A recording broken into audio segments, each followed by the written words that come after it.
COSATU, and I listen to affiliates expressing themselves in different ways. What is critical is that at the end of the day, the decision that is taken is a uniting decision. Whatever SATU was expressing, the way they're expressing it, it was within the context of a debate. It was not necessarily the decision of Congress or the view of Congress. It becomes the view of the comrade who expressed the view. At the end of the debate, the view of the Congress emerges, as it happened yesterday. And FAU has circled with that, Sakau has circled with that, as you will see them participating on the coming debates of Congress. Let's just quickly speak about the two unions who didn't come to the Congress, SASAO as well as SAFPU. Have you been in talks with them why they didn't come? I was in talks with both of them actually yesterday morning, because for SASAO in particular, they had written us a letter, and I did explain to them that the letter they had written and the reasons they were staging for not coming to Congress were not correct, and I persuaded them to come. I still do so. Today is the second day, it's still quite early. I spoke to the leadership of the football players. I was expecting them to be here. I hear they would have been taken a decision of boycotting the Congress. I've said yesterday here, when people decide as a group of unions that they are boycotting the COSATU Congress for one or two reasons, then out of that group that has agreed on that, the rest come to Congress and only two remain outside. The two remaining outside must then understand that they would have been then misled. Let them come and join the Congress. It is still the third day. When you look at something like that happening at the eve of the Congress, or even on the day of the Congress, those two statements sent by the two unions, you almost wonder if there are any other unions or affiliates of COSATU that will be following the same route as well eventually. Look, remember, we are reminding each other the values here. You can't, as a leader of a trade union, decide that you're going to boycott a Congress of COSATU, having not gone to the constitutional structures of your union. And leaders tend to make that mistake. Not even a single union of COSATU recently that has gone to a Congress and a decision was mandated by members that they must boycott the Congress of COSATU. So it's those things, and they must learn from that. We would understand if people are taking it from a mandated process, but we hope they are learning. We do not anticipate any union of COSATU at this Congress right now to be walking out of this Congress. They shall finish the Congress, express themselves, and they shall report to their members. We have, of course, spoken at length around the issues that have caused some of the divisions within COSATU. And I asked you this question once, and I'm going to ask you again. Are you willing to take blame now that the members have expressed yet again confidence in you? Another 3 years at the helm of COSATU, are you willing to take blame for the rifts within the federation? Yesterday in the opening address, I did touch on that point, and I said I do not absolve myself from the challenges that have been happening in the Federation. I do take responsibility, and I called on all the leadership to do exactly that. Take ownership of the challenges that have happened, but also take ownership of the successes that have happened. That's how we should be going forward. Let's then just quickly, before we wrap up, speak about the financial statement that will be presented later on today. Of course, we won't be privy to that, but will COSATU be speaking about whether to press those criminal charges against its former secretary? The media has spoken about the criminal charges. We have not spoken about the criminal charges. We have simply said in the report of Kopano there are recommendations on criminal activities, not against the former General Secretary of COSATU, against the organization Kopano Kimatla. And let's separate those two. There is no discussion that talks about criminal charges against the former General Secretary of COSATU. Should that be arising, we can see it along the way, but there is none at the moment. Okay, perfect. And of course, we know as well on the program, although both Zwelinzima Vave as well as NUMS have indicated that they're not appealing, but that matter still remains on the program and it's up for discussion. It is up for discussion. Comrades will receive the full reports of what has happened, and the fact that the comrades decided not to appeal, the Congress must take a decision. Well, thank you. That was Stumo Dlamini, the president of COSATU. And as we indicated earlier on, later on today, what will be taking place is a discussion around the organizational report of COSATU, what's really happening within the party and why its numbers have been dwindling, as well as the financial statement and the closure of COSATU's investment Kopano Kimatla. It's back to you guys in studio. All right, Aldrin, thank you very, very much for that. And no doubt we'll be keeping you updated throughout the entire day on happenings at the COSATU Congress that's taking place. A big day planned there, as you heard. So we certainly will be crossing to our reporters and giving you updates constantly. All right, well, we've basically come to the end of the program here for Morning Live on SABC News. Remember, tomorrow we have one of our New Age breakfast briefings. And this one, we focus in on the arts. And we've got our minister and a couple of our acclaimed artists here in the country in all aspects of whether it be music, art, play, you name it. I suppose we're going to be talking about the arts here on the program, so do tune in for that one. Other than that, thanks so much for watching, and remember, we're back on your screens again bright and early tomorrow morning. Up next, Newsroom. Enjoy it, and we'll see you again. Bye-bye, everybody. God bless.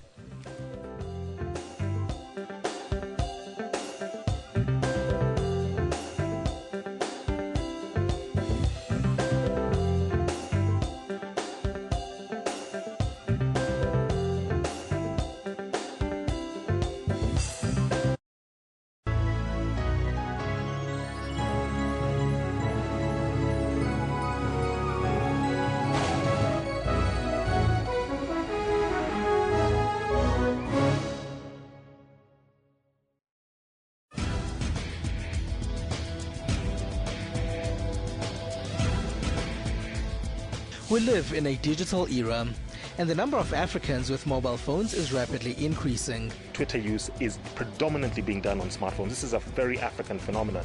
Here, there are constantly new innovative ways to make the internet more affordable. With that, we're seeing protests against governments proposing methods to limit access. On Network, we give you information about all of this. We also have new computers, games, and robots. Join Siphumelele Zondi on Network every Sunday at 19:30 CAT. The son of Africa, Trevor Noah, is leaving America in stitches. I never dreamed that I would one day have, well, two things really. An indoor toilet and a job as host of The Daily Show. We are the first to bring you the latest films around the globe. Dear white people, the minimum requirement of black friends needed to not seem racist has just been raised to 2.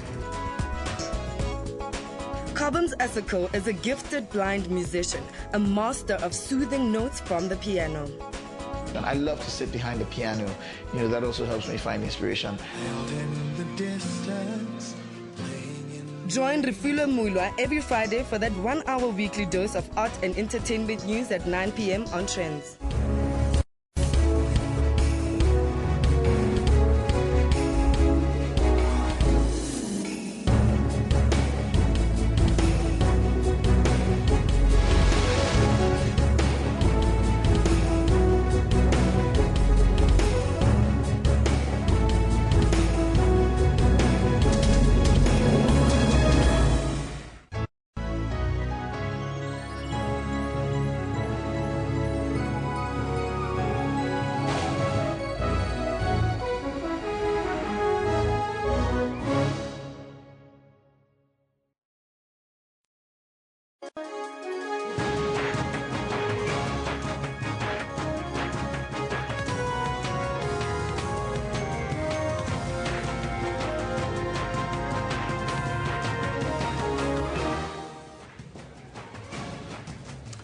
We are Newsroom. Hello and welcome from Johannesburg here in South Africa. My name, of course, Evan Jansen. The show is always live and broadcast from our studios right here in Auckland Park. Now, don't forget, we're also streaming live on our YouTube channel. That is every weekday morning between 9 and 12. Also, you can watch the show back on demand a little bit later in the day. That's where you can also interact with us or at SABC Newsroom on our Twitter page, Facebook page as well. We've got an interesting question of the day today. The question relates to the papal visit there. It's on screen. What does the Pope's visit mean to Africa? at SABC Newsroom on our Facebook page. You can even tweet us or text us with your responses. We'll put it up a little bit later in the show and have a kind of discussion forum around the papal visit. However, big news morning ahead of us. Lots of things happening around the country. Let's go to our President, who's going to give us a news update. Thank you, Evan, and let's take it from the top. All your headlines.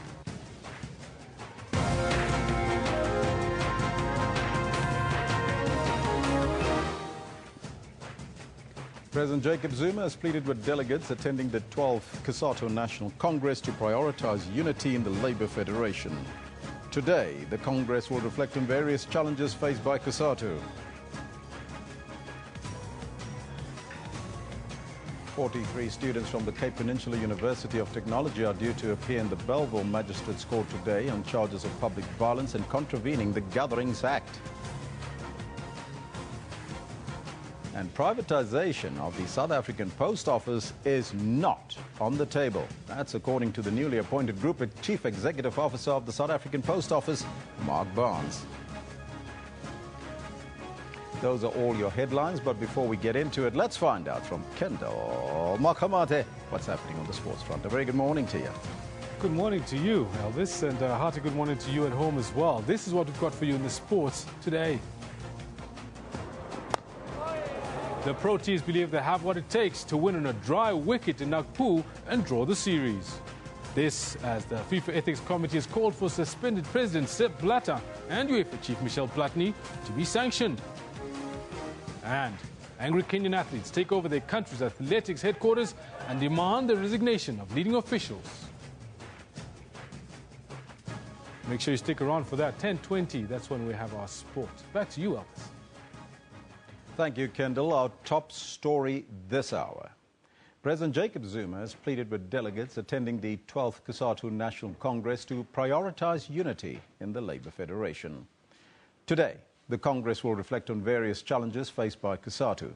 Over 2,500 delegates are attending the crucial leadership elective conference in Midrand. A gathering primarily to elect new leaders as the current term of the incumbents has expired.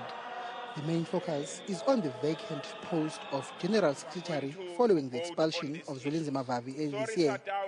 Deputy Secretary Bheki Njalinjali, who is currently the acting General Secretary, is the front runner to fill Vavi's shoes. Nominations are coming through, but from where we stand, we think that there's a consensus that the acting General Secretary must be the GS of COSATU. So we think that all of these are at least converging around that point. But sources from the bloc of unions still aligned to Vavi and NUMSA, which was expelled from COSATU last year, say their faction wants to nominate Northwest Provincial Secretary Soli Phedwe to contest Njalinjali for Vavi's former position. In the midst of all of that, some union leaders say the Congress should not lose sight of pressing issues affecting workers. The most important thing to me is to take resolutions that must be implemented for the interest of the workers. To me, the issue of the leadership must not be a priority. The Congress will end on Thursday when those who have made it into the top leadership will be announced. Mbongini Mutwa, SABC News, Johannesburg. In fact, that was union leaders that have advised the delegates at the COSATU Congress to put their leadership positions last. Let's go back to our first story, where President Jacob Zuma has pleaded with delegates attending the 12th COSATU National Congress to prioritize unity in the Labour Federation. Now today, as you know, the Congress will reflect on various challenges faced by COSATU. Over 2,500 delegates are attending the crucial leadership elective conference, which is happening in Midrand. They entered united, and even though COSATU has been fractured by deep divisions, they still stand strong at the helm. Whichever way you look at it, the next 3 years will be a test of the leadership's endurance. But amid the storm, the ANC has pledged its allegiance and support. COSATU must rise above the challenges it is confronted with today and remain strong and united in the interests of the thousands of workers who see in it as the indispensable defender of their hard-won rights and conditions. And a stern warning, COSATU must know its place in the tripartite alliance and not overstep its boundaries. COSATU is not and has never been a political party.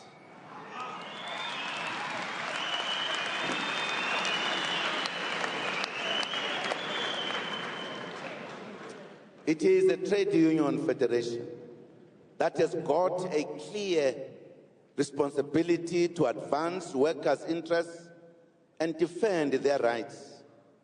COSATU's re-elected president is unambiguous. After the 4-day conference, it is back to basics.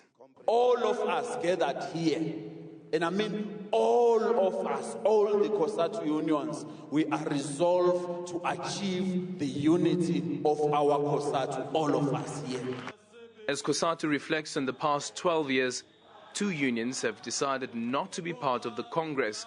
This includes the Public Servants Union, SASAU. Aldrin St-Pierre, SABC News, Midrand.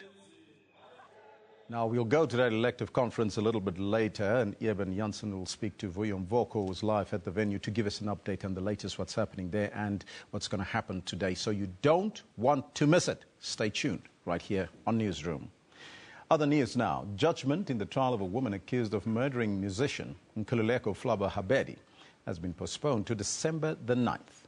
Sindisiwe Manqele, who is accused of stabbing the rapper to death, appeared in the High Court in Randburg, north of Johannesburg, yesterday. Closing arguments were presented. Sindisiwe Manqele's version has always been that she feared for her life and that she acted in self-defense, fearing that her musician lover Nkululeko Flaba Habedi would kill her. The state disputed this on Monday, saying her actions don't sound like the behavior of a terrified person. After stabbing Habedi, Manqele says she didn't flee. Instead, she caught him as he staggered and placed him on the floor, then got dressed and took a cell phone to call for help. The state also questioned her choice of words after the stabbing. If I stab somebody, accidentally or whatever situation might be, I'll say, I stabbed him by accident. It was an accident, my lord. The words used by the accused being that she made a mistake is indicative knowledge of wrongfulness, my lord. Judge Solis Tole interjected during closing arguments and described the killing as a crime of passion, much to the displeasure of the defense. It is unfortunate that there seems to be already an inclination to characterize the happenings as being those of a crime of passion. It isn't. There is no evidence before his lordship or reason for anyone to accept that the tendency and the action of the accused were as a result of consumption of passion of some sort. Her evidence is clear. I was in fear. The state argued that Manqele's version was full of contradiction and was highly improbable and should be rejected and taken as false. The state argued that it was Habedi's behavior that led to Manqele's actions on that night. Sibongile Mkanimbolweni, SABC News, Randburg Magistrates Court. Privatization of the South African Post Office is not on the table. Now, that's according to the newly appointed Group Chief Executive Officer of the South African Post Office, Mark Barnes. Barnes believes that government, business and labour can work together to modernize the post office and make it a financially viable enterprise again. What is a thought is having an organization that can attract its own capital. That doesn't mean it has to be equity capital. That doesn't mean it has to list on the stock market, but it has to look like it could. It has to be a valid organization. Privatization is not on the table, not part of the speech. Yeah. So that's something we can wipe out completely, because a lot of people are asking for it. Well, who knows? I mean, it's happened around the world, but it's not what drove this decision. I didn't present a plan to the government that asked for privatization. I presented a plan to government that asked for some support for an economic outcome that was successful and attractive as an investment opportunity. Okay, because when you spend money, it's either an investment or a cost. You know, you've got to decide which it is. Yeah. At the moment, the post office is a cost, an expense. It should be an investment in the future. Now, in 5 years' time, if we've got a functional, up and ready, economically attractive post office, you might decide you want to you know, you might want to do a telecom with it. You might not. I don't know. But that wasn't the driver of the plan at all. Okay. And, you know, the unions, I know we're going to have discussions with, you know, with the unions. My message to the union starts off like this. I've come to help. That's all. Yeah. I've come here to help. Engage with me. Please work with us. And, you know, we can create an opportunity for people that work at Post Office instead of a burden. And we'll work it out. Just very We're quick, all South Africans. And we all want to make the country work. Yeah. But just one last question. Retrenchments and closures, are they still in the pipeline? I don't have enough information to answer that question. You know, and when I start in January, I think for the first 3 months I must just, you know, go into lockdown and understand fully what's going on there and fully what the opportunities are. But I will start off by saying I've come there to grow something, not to kill it. And, you know, hopefully that drives us into opportunity rather than restraint. Sounds like a man with a plan. Meanwhile, police have arrested 43 people at the Cape Peninsula University of Technology. Officers took action after students tried to damage a wall on the Bellville campus. University has indefinitely postponed all exams on campus. The move follows protests in the past few weeks.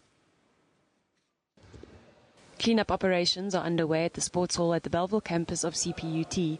The university says it will take most of the week due to the extent of the damage. Our council has set aside an amount of 10 million to go towards the damages, but that certainly won't be enough. At the moment, exams have been postponed indefinitely at our Bellville campus, but they will continue at the other venues. Exams at the university's Wellington campus and Wingfield military base in Goodwood started without incident. Some students say the disruptions on the Bellville campus have been a huge inconvenience. I just feel very hopeless, like I don't know anymore. The way I'm feeling now is that CPUT should actually cancel the exams and move it to next year, because I'm a part-time student, I'm actually working, and having to take leave like every time at work, it's becoming bad.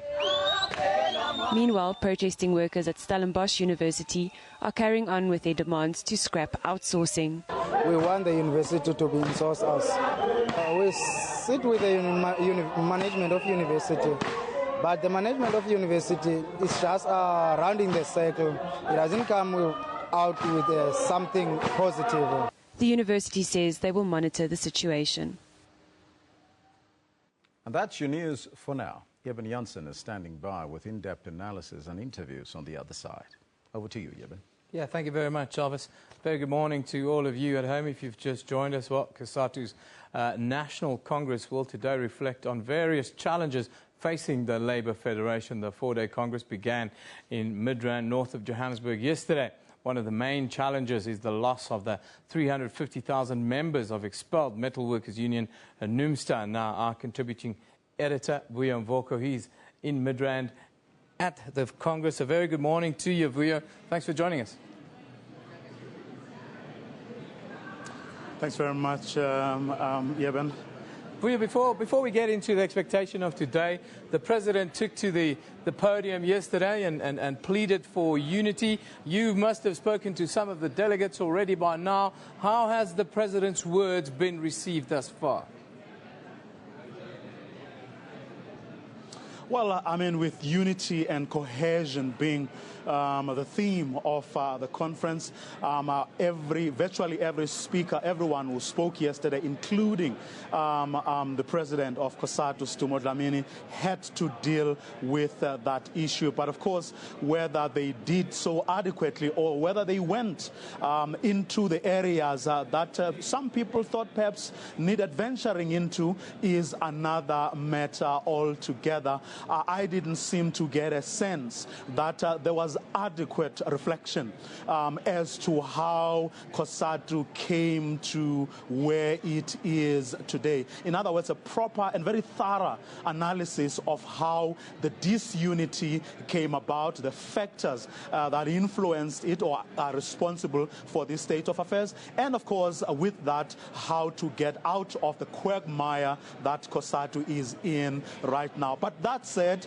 he did speak a lot about unity, but also he spoke about, I think he spent a considerable amount of time talking about the various roles or the respective roles that he believes the members of the alliance should, in fact, not only practice but actually stick to. Because he spent a lot of time talking about the role of the ANC, the role of COSATU as opposed to that of the ANC, the role of the SACP as opposed to that of the ANC and COSATU, as well as the role of SANCO as opposed to the roles of the other three. And I think for him that distinction was important because he seemed to suggest that it will refocus the respective components of the tripartite alliance so as to eliminate the tensions that have been seen over the last while. So yes, unity and cohesion he spoke a lot about, but as I said earlier, I didn't get a sense that there was adequate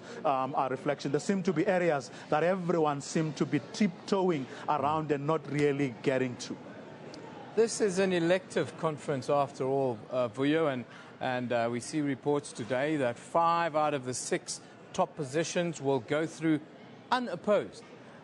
How should we read this situation, and how do you read this? Well, if you speak to Stumot, I mean, he's going to tell you that it is a sign that the leadership, the national office bearers of COSATU have never been as united. In other words, there hasn't been as much unity among them as we have seen over the past couple of years, because it's going to point out to the fact that only Zwelinzima Vavi is not there, thereby creating a vacancy. But of course, if you speak to other people, among them the unions like FAU and SACAU, they are going to tell you that the current state of affairs has actually been imposed on them.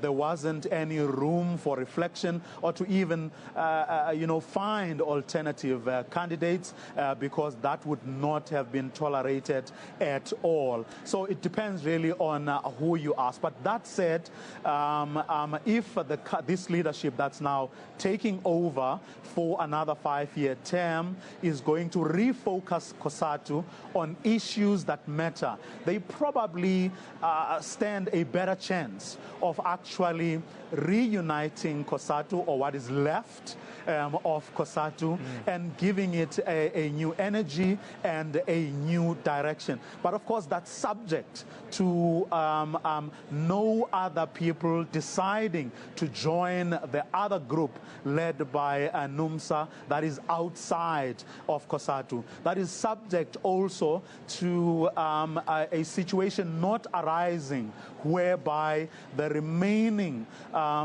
unions within COSATU, the situation doesn't sort of unravel and new tensions arise, or there's a new movement within that seeks to undo and even unseat the leadership that has already been elected. So the situation at the moment may, on the face of it, look calm, but that's only if there will not be other issues that may unravel the situation. For example, today there is going to be that report, organizational report, that the secretary, the general secretary of COSATU, Bekin Chalinjali, is going to read. To what extent is that report, or what comes out of that report, and the discussions that will follow, to what extent will they open old wounds, so to speak? To what extent will they influence even those that may think the situation has been okay or good up until now? So we can only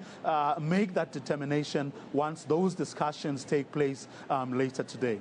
Yeben? You mentioned that report, and you mentioned today the talk today is about dealing with the challenges facing the federation. Do you expect these debates to take on a very fiery characteristic a little bit later in the day once that report is delivered? I don't think COSATU has a choice but to deal with those issues, because the issues that, by their own admission, they haven't been able to deal with are the issues that go to the core of their existence. COSATU is about winning, in fact, and its affiliate unions are about winning shop floor victories for their membership. It's about servicing their membership, things that they admit they haven't done. So they do not have a choice but to actually deal with those issues. But whether the other attendant issues, which I'm saying, or saying really they haven't dealt with adequately, if those issues tend to dominate, then there is little chance that they will be able to deal with the core issues. For example, just to make an example, if COSATU leaders aren't prepared to admit, not only to admit, but to actually rectify, to deal with the issue of the ambitions of some of their leaders, for example, the aspirations of some political aspirations of some of their leaders, then there's no way they are going to be able to deal adequately with what they call factionalism, which they say impacts or has taken the time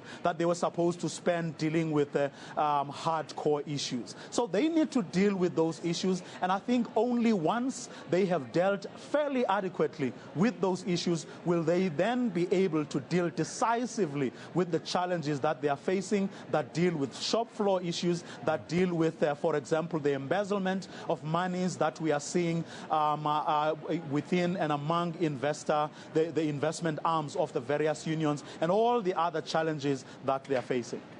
Vuyo, thank you very much for that contribution. That's our contributing editor, Vuyo Mvoko. He will be in Midrand throughout the day, giving us his insights with regards to day 2 of the Congress, or the elective Congress, as it's known.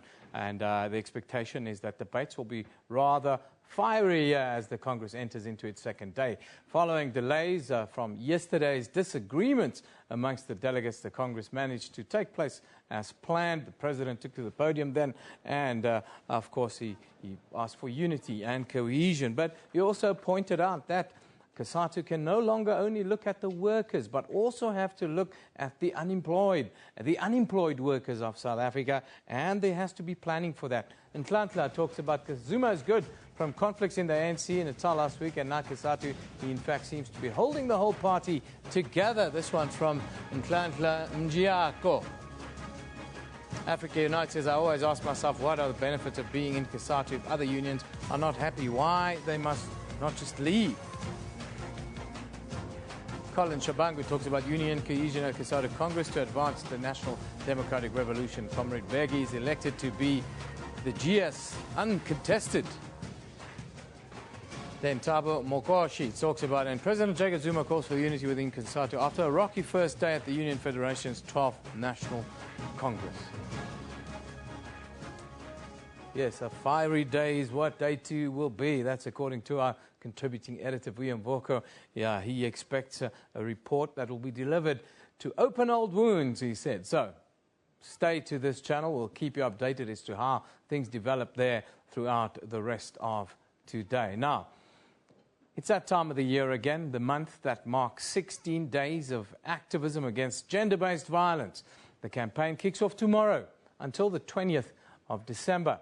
Now, statistics in 2013 and 14 revealed that 66,000 sexual assaults were reported in South Africa. Of these, 6.5% have been successfully prosecuted, and less than 0.5% of perpetrators will serve time in jail. The AIDS Healthcare Foundation and Lifeline Pietermaritzburg will hold a silent protest tomorrow to launch the 16 days of activism to end violence against women and children. Now, for more on that, we are joined from our Durban studio by Larissa Klazinga from the AIDS Healthcare Foundation. A very good morning to you, Larissa.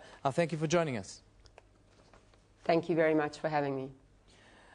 Larissa, tell us about the silent protest before we look at the numbers. The silent protest is in its 9th year, but it's the first time that we're having it in Pietermaritzburg. It started off in Grahamstown and then spread to other universities around the country. And really the purpose is to try and find ways to make the silence around gender-based violence visible.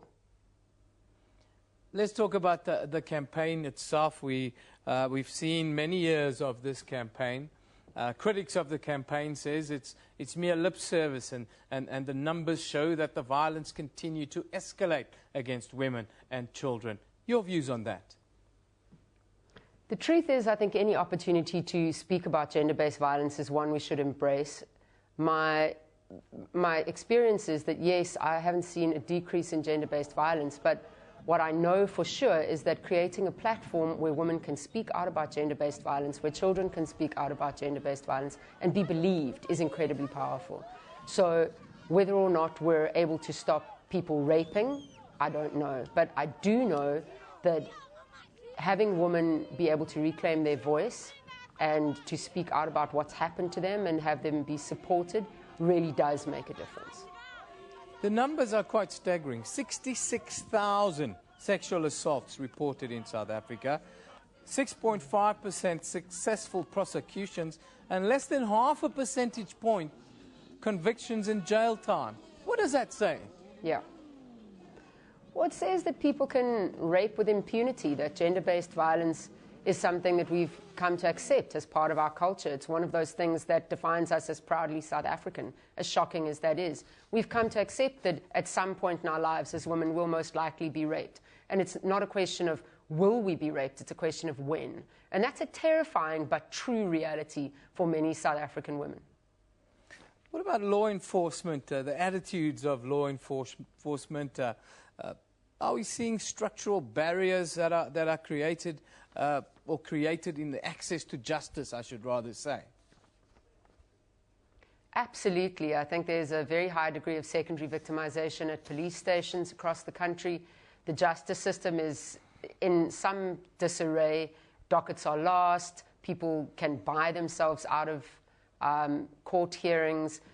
Cases disappear. So absolutely, there definitely are structural issues in place, but the truth is, even if we had the best police force in the world and we had the best courts in the world, the majority of cases are never reported to them.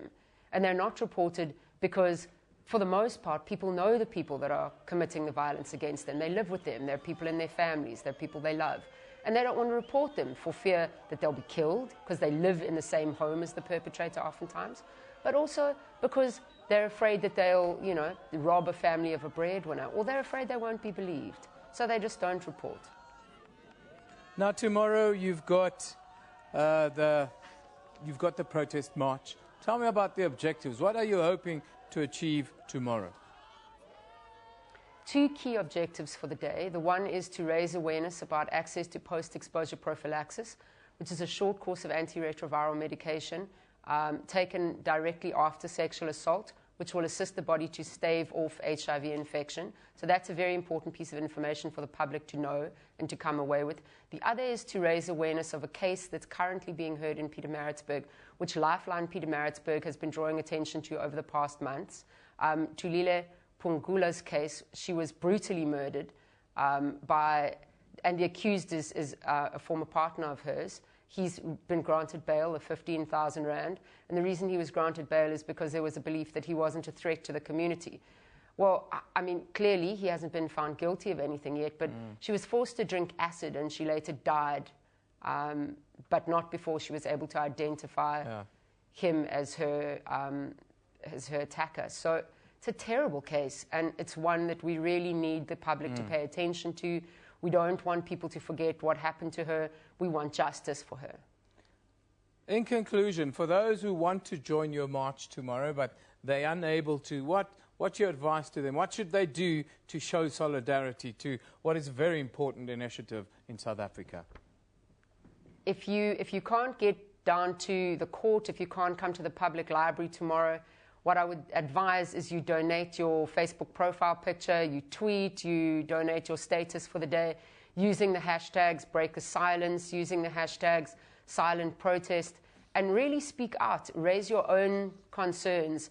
If you have been the victim of gender-based violence and you've survived and you feel strong, speak out about it, because the more people understand that gender-based violence cuts across all of our socio-economic barriers, cuts across all the races in our country, across all of the religious groupings, the more people will start to recognize that this is a problem that lies at the heart of the South African community, at the heart of our families. And until we start dealing with that within the home, with our children, we're never going to end this. So donate your social media statuses, speak to your friends, wear purple tomorrow, and please retweet. Thank you very much, Larissa Klezenga from the AIDS Healthcare Foundation. Of course, 16 days of activism starts tomorrow. An initiative to protect women and children against violence. Yes, there's a march going on that will be going on in KwaZulu-Natal tomorrow. If you can't join the march, then, well, on social media, on your page, put up your stance against violence against women and children. Siteri talks about media plays a very crucial role in the fight to eliminate violence against women and children. Yes, we do, and we play our part. 16 days. Amna Sharif says, be a lifeline for a victim experiencing violence. International Day for the elimination of violence against women and children. Talk about 16 days, of course. Then Kushlam Khan talks about, is there any international day of no violence against men? Can't bear the feminist approach anymore. Unfortunately, Kushlam, 66,000 women in South Africa alone last year were attacked sexually. Very few men in that case. Then Mfundo talks about, I still do not understand why we have 16 days of activism against abuse of women and children. Why not 365? Mfundo, that is the point. When we can get to 365, then we can understand. There you have a shocking picture. Women are human beings, not punching bags. That's the premise of this entire campaign. Those were your views on social media. Let's take a look now at what else is happening around the country. In Port Elizabeth is where we start, where the application brought by Christopher Panayotu, that gentleman in the picture there, well, the state handover, the case docket will be heard in court today. Panayotu is accused of being the mastermind behind his wife's murder in April of this year. Then further south in Cape Town, the hearing against Professor Tim Noakes will continue after he was charged with unprofessional conduct following a complaint to the Health Professionals Council of South Africa. Noakes' popular diet method of low carbs, high fat foods are being questioned there. Very interesting. Lots of people have taken on the Banting approach to their diet. Our question of the day, of course, today deals with the Pope himself. Now, what does the Pope's visit mean to South Africa? On this very channel over the next couple of days, we'll be in Uganda, we'll be in Kenya, we'll be in the Central African Republic, where the Pope will also make a visit.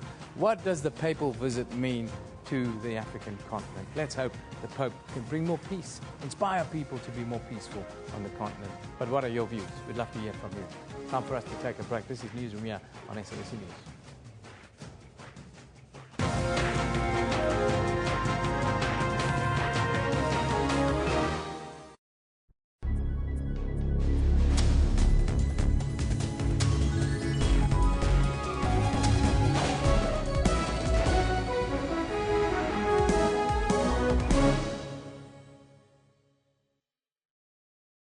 Oh, hi. Just brushing up on my party. We are going to make it number 12. Official. Let me teach you a quick word. Yeah. Quite a star. A woman who has mastered the art of dancing in high heels. It's up and flip.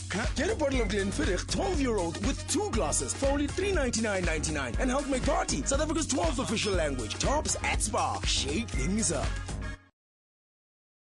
The latest news from the SABC's online news services on our website. Breaking news and in-depth coverage of everything from business, sports to politics and lifestyle. Catch the top news clips and watch live streaming of major news events on the SABC News YouTube channel whenever. Stay connected on the SABC News Facebook page and have your say on news that matters to you. And for the latest headlines and live updates from our reporters, follow us on Twitter.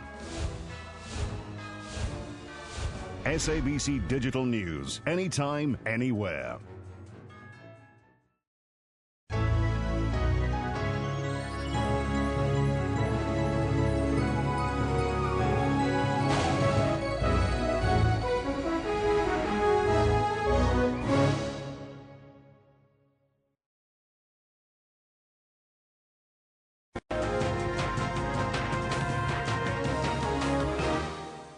Welcome back. You're still with Newsroom now. November is also Disability Month.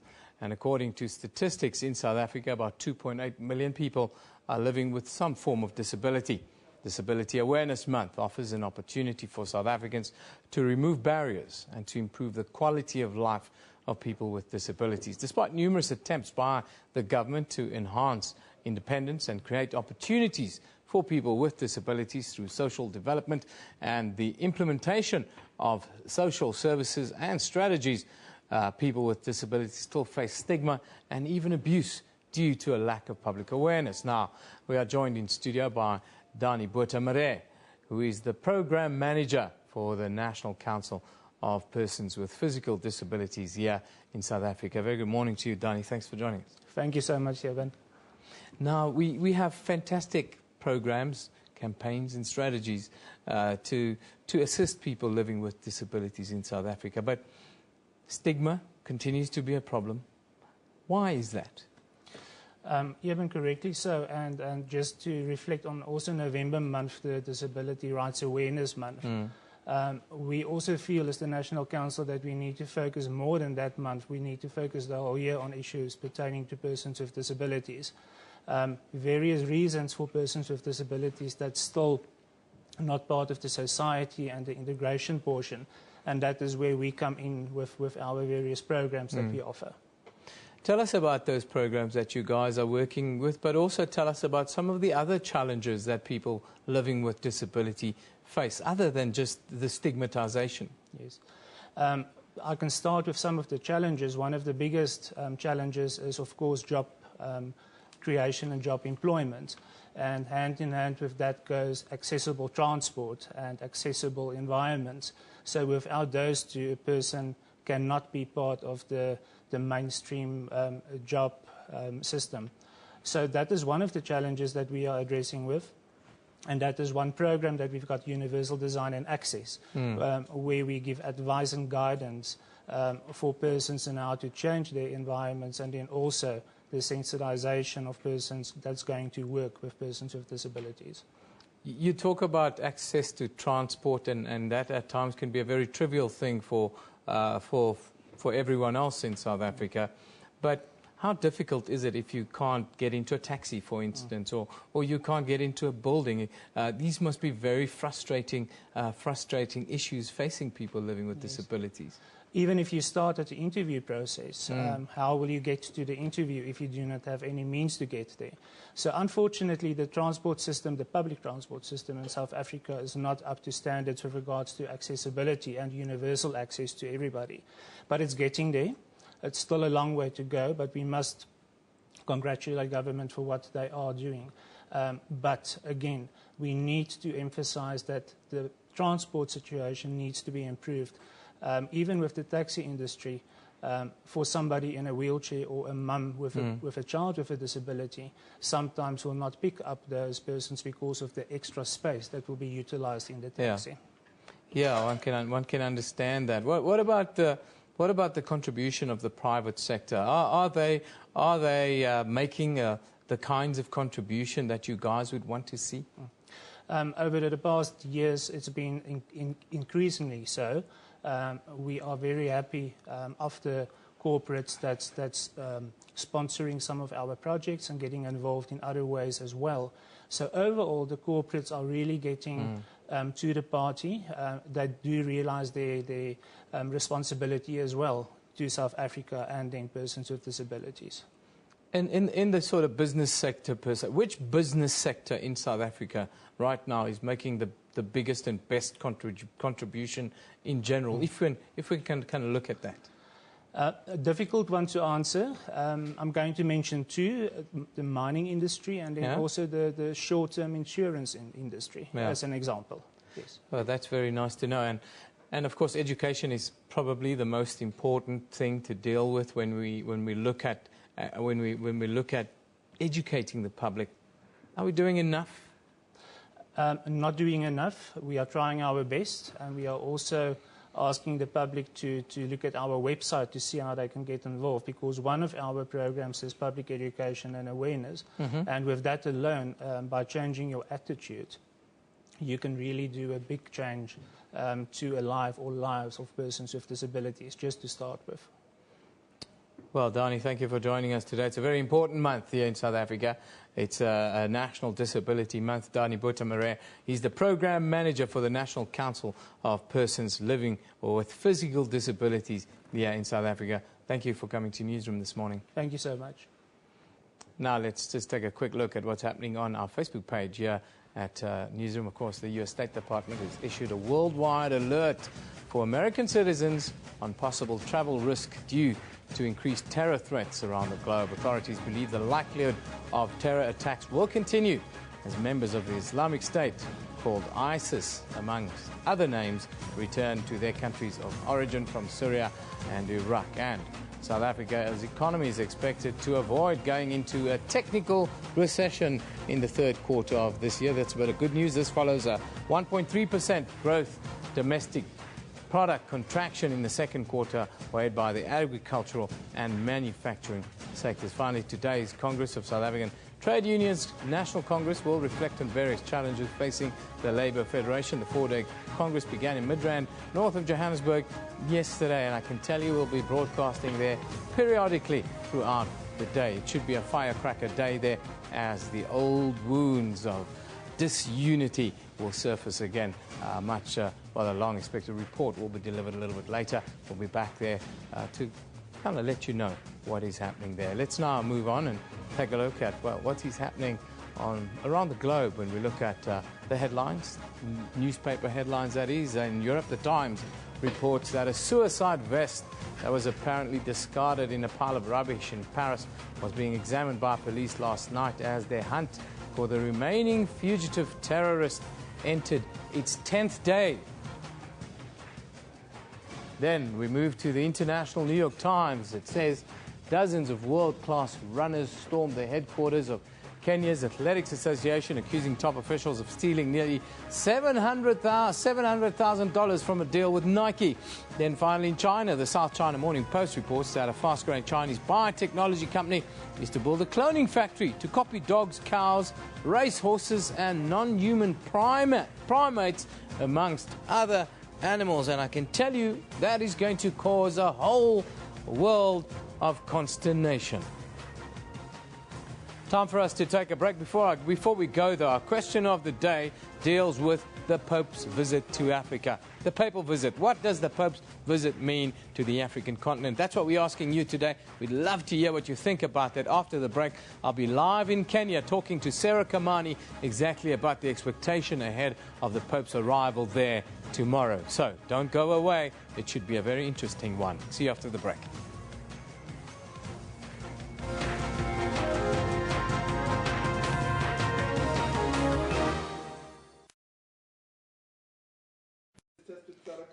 Hello, Sarah.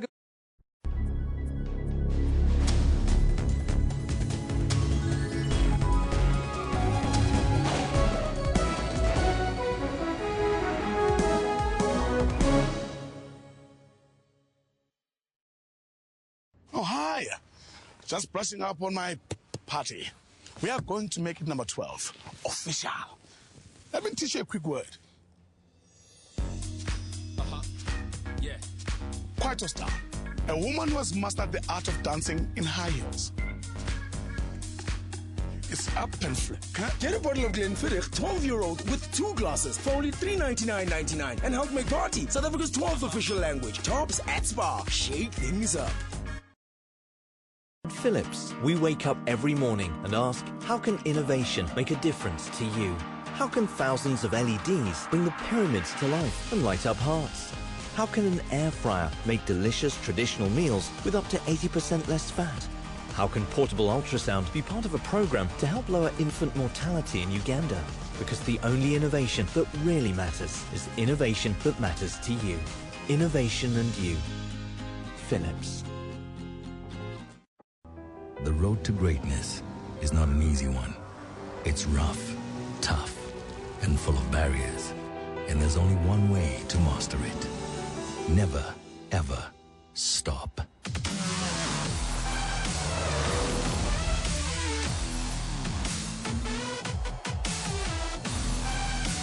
Dauntless, the all-new Audi Q7.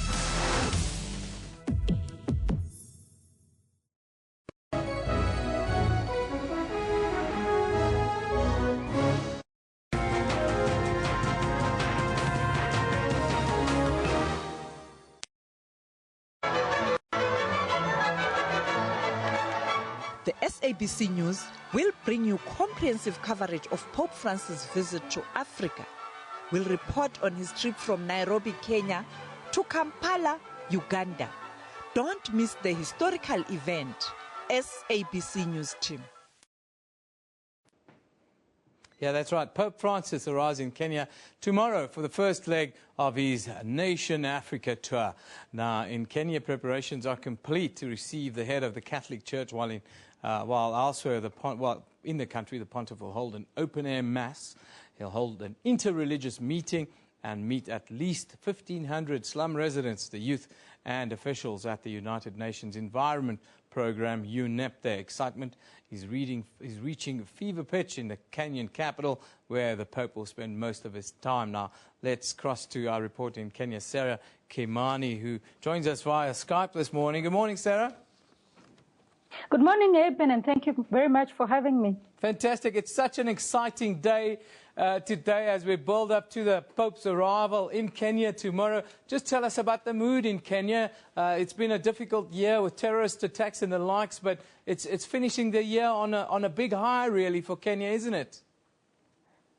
Indeed, and what has happened is that most newspapers now are actually just focusing on it. The Daily Nation here talking about the need for Kenyans to celebrate, saying for once Kenyans now have reason to celebrate, saying that it is a time for the country to come together and just focus for the first time on something that is exciting. But it's also been an exciting year because it is also this year that the U.S. President Barack Obama visited the country.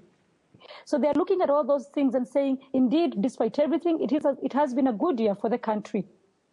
And tell us about what people are talking about on the streets with regards to the Pope's visit that's still ahead in Kenya. Well, they're talking about very high expectations. A lot of them saying they're hoping that the pontiff will pray for reconciliation in Kenya, will pray for the need to end negative ethnicity. They're also focusing a lot on corruption. A lot of people have been sharing a tweet from the Pope's handle, which said that corruption is one of the evils of society. And it comes at a time when President Kenyatta has reinvigorated the fight against corruption in the country. And so many of them are also hoping, and especially KOT, Kenyans on Twitter, are hoping that the Pope will talk about corruption in the country. And tell me about the itinerary of the Pope. It's a kind of whirlwind tour. He'll stop at several locations in the capital. Run me through the itinerary quickly.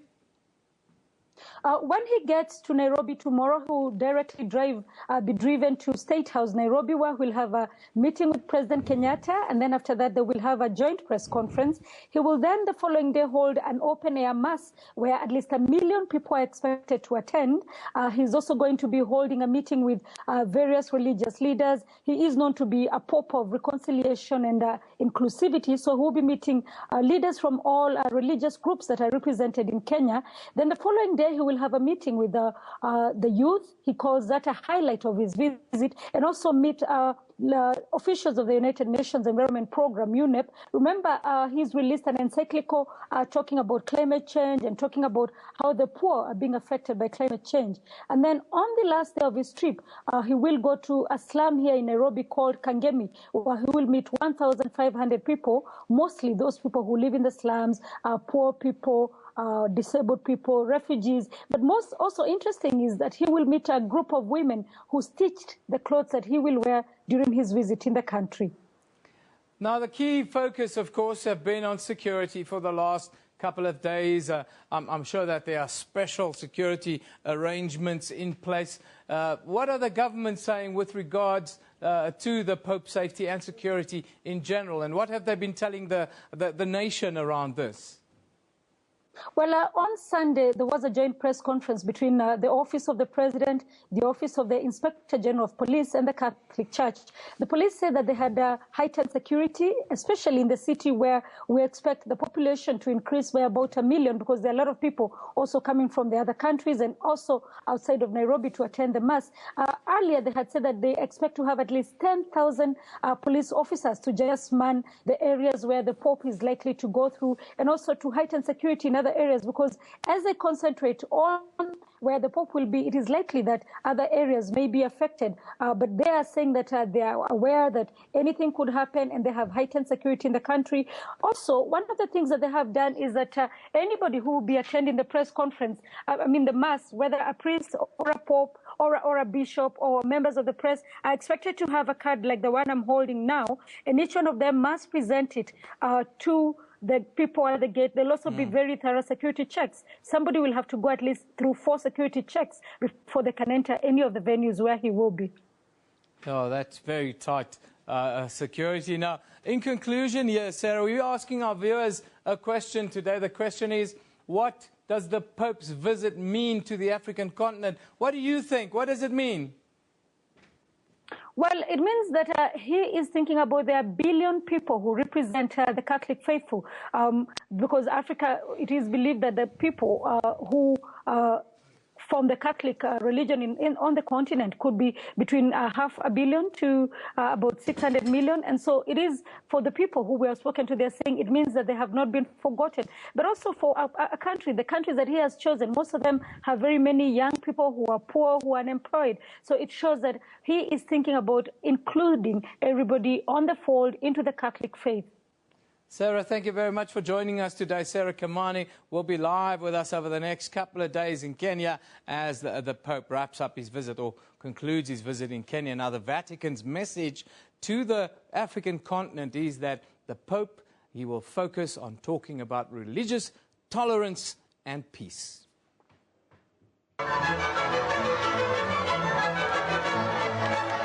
The SABC News will bring you comprehensive coverage of Pope Francis' visit to Africa.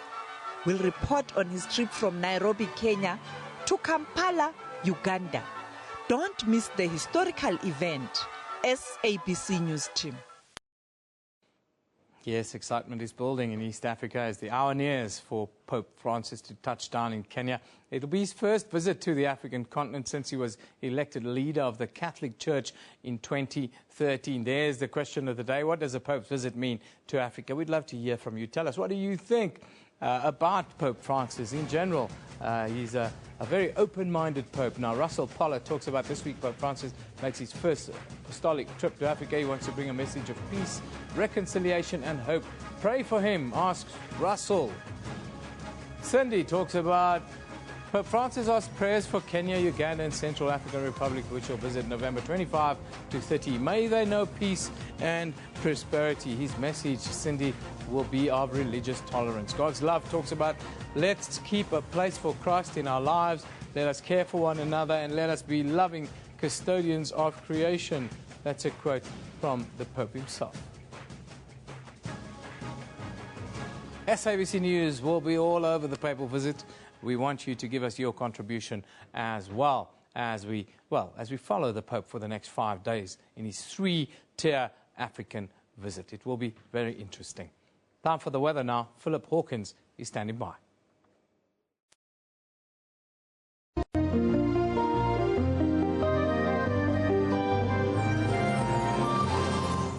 Yeah, thank you very much. Well, to start off with, we're going to take a look at Southern Africa for now. Taking a look at our rainfall maps. Now, really nothing forecast throughout South Africa for today. Of course, we would like some rainfall in the area. Nothing forecast at the moment, though. The only rain really forecast in Southern Africa is at the far northern regions of Zimbabwe as well as the far northern regions of Mozambique. Can't forget Madagascar. They're expecting a lot of rain into today, but into tomorrow, that's meant to dissipate from the southwestern coastline towards the northeast. You can see along that coastline there. Talking about the rest of continental Southern Africa, really not much rain into tomorrow throughout the entire subcontinent there. Taking a look at your temperatures for today, Gaborone peaks at 32 degrees. Sunny skies throughout most of South Africa, as well as the southern parts of Botswana, as well as the rest of Southern Africa. Now, moving a little bit further north, we're going to see those clouds coming in. So let's take a look at what's going on in Central Africa. A lot of cloud cover as well as rainfall forecast through the DRC surrounding areas. Taking a look towards Gabon and the surrounding areas, also expecting isolated to scattered showers for today. As we move into tomorrow, we're going to see a lot of that decreasing. Now, this is for tomorrow morning about 9 o'clock. We're also expecting a lot of rainfall, very scattered around the central regions, but particularly focused on the western regions there. The western interior really focused on in terms of that rainfall there. In terms of your conditions, regarding your temperatures there, what we're seeing is Luanda peaking at 28 degrees. We're also seeing some very warm conditions interior here. Bangui is at 36 degrees. As you can see, some rainfall forecast along that western coastline. And as we move into the northern regions now of Africa, we're going to see some rainfall continuing in the far northwestern regions there. That's around Riyadh. Port Sudan expecting a very small amount of rainfall there. But other than that, almost no rainfall throughout northern Africa, or at least northeastern parts into today. Into tomorrow, very similar conditions, although you can see that storm system moving a little bit further south there. Other than that, really not too much of a difference between today and tomorrow. In terms of your temperatures, here is a small difference. We are seeing slightly warmer temperatures today than we were yesterday in Cairo, 26 degrees, Baghdad at 20. So it is going to be a little bit warmer there. Benghazi is sunny and at a 23-degree maximum. But now we move into West Africa. Now here we were expecting a little bit of rainfall to make its way towards Lagos by today. Should do so this afternoon, but for this morning, not too much really forecast for that southern coastline. Up in the far north towards Algiers and Tunis, really not expecting too much, just isolated showers for those regions. Now as we move into tomorrow, we are going to see that rainfall intensifying in the area and then receding once again as we move overnight. Not much rainfall forecast now for that southern region. It is focused on the far southwest. This is where I'm going to leave your weather for now. Do stay tuned. Lots more coming up.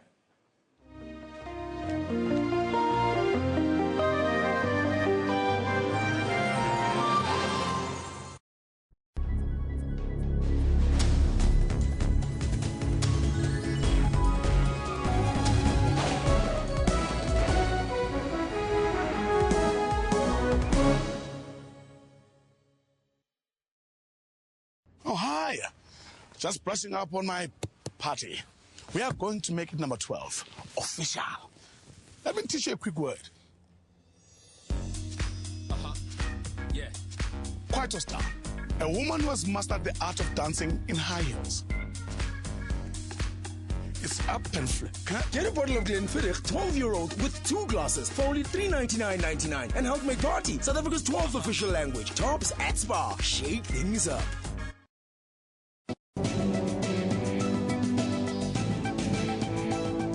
Health Talk, your show on health practice. The people being empowered with knowledge so that they can change their behavior and reduce their risk of being sick. How serious is stress at work? If we don't address workplace stress, that negative stress, then it can lead to burnout and it can lead to depression. How does absentees affect companies? The one that's really problematic for employers is the one that is unscheduled. How can companies organize their wellness program? Health promotion mustn't just be a one-size-fits-all type of approach. It must be customized based on understanding of the unique needs of that particular organization. For health tips that will help you to adopt healthy living with Dr. Sillo Mutawung on Health Talk every Saturday. Get all the latest news from the SABC's online news services on our website. Breaking news and in-depth coverage of everything from business, sports to politics and lifestyle. Catch the top news clips and watch live streaming of major news events on the SABC News YouTube channel whenever. Stay connected on the SABC News Facebook page and have your say on news that matters to you. And for the latest headlines and live updates from our reporters, follow us on Twitter. SABC Digital News, anytime, anywhere. SABC News. We report, contextualize, and present news and current affairs honestly, fairly, and fully. We consider it a duty to provide consistent, relevant, useful, and top-quality information and analysis. Our mission is to provide credible, accurate, and interesting news programming, bringing news into everyone's homes in everyone's languages. Thank you, South Africa, for relying on SABC News for quality news output and for making us your #1 source of information. SABC News, Africa's news leader.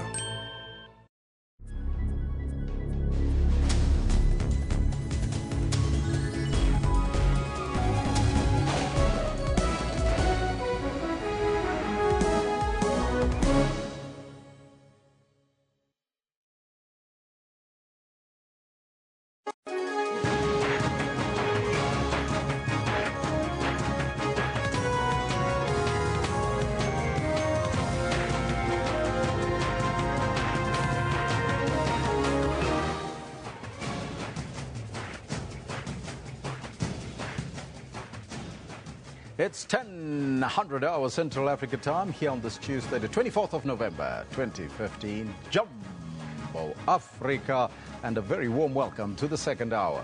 This is Newsroom on SABC News, Channel 404. We are broadcasting live from Auckland Park Studios in Johannesburg, South Africa, to the rest of the African continent. You have to stay with us as we bring you the latest news from here and around the globe. I'm Elvis Preslin. I'll be your host until 12 o'clock. But first, let's take a look at all your headlines.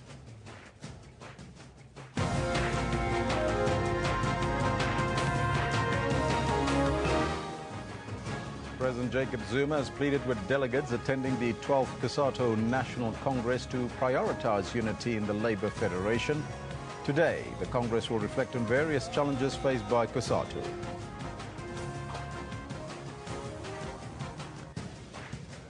Now, as you see cricket on your screens, but 43 students from the Cape Peninsula University of Technology are due to appear in the Bellville Magistrates Court today on charges of public violence and contravening the Gatherings Act. And privatization of the South African Post Office is not on the table. That's according to the newly appointed Group Chief Executive Officer of the South African Post Office, Mark Barnes. Now, those are all your headlines. Kendall Makhamate is standing by with that cricket that you saw a little bit earlier and some more sports news. A very good morning to you. Good morning, Elvis. Absolutely. It's a big cricketing day for all South Africans as well as Indians tomorrow. But before I go too far down that road, let me greet you at home as well. Good morning, and this is what we've got for you in the sports today.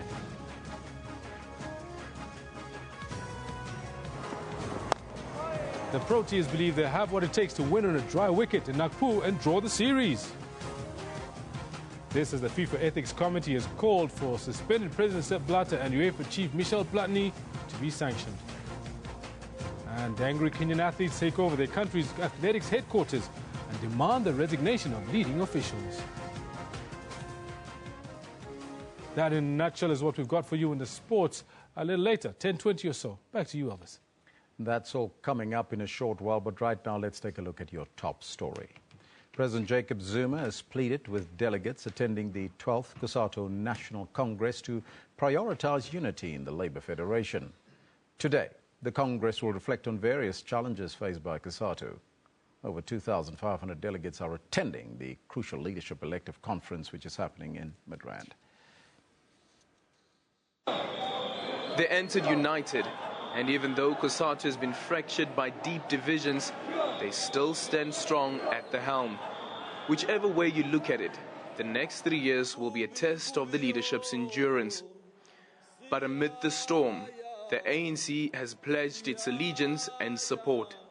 COSATU must rise above the challenges it is confronted with today and remain strong and united in the interest of the thousands of workers who see in it as the indispensable defender of their hard-won rights and conditions. And a stern warning, COSATU must know its place in the tripartite alliance and not overstep its boundaries. COSATU is not and has never been a political party.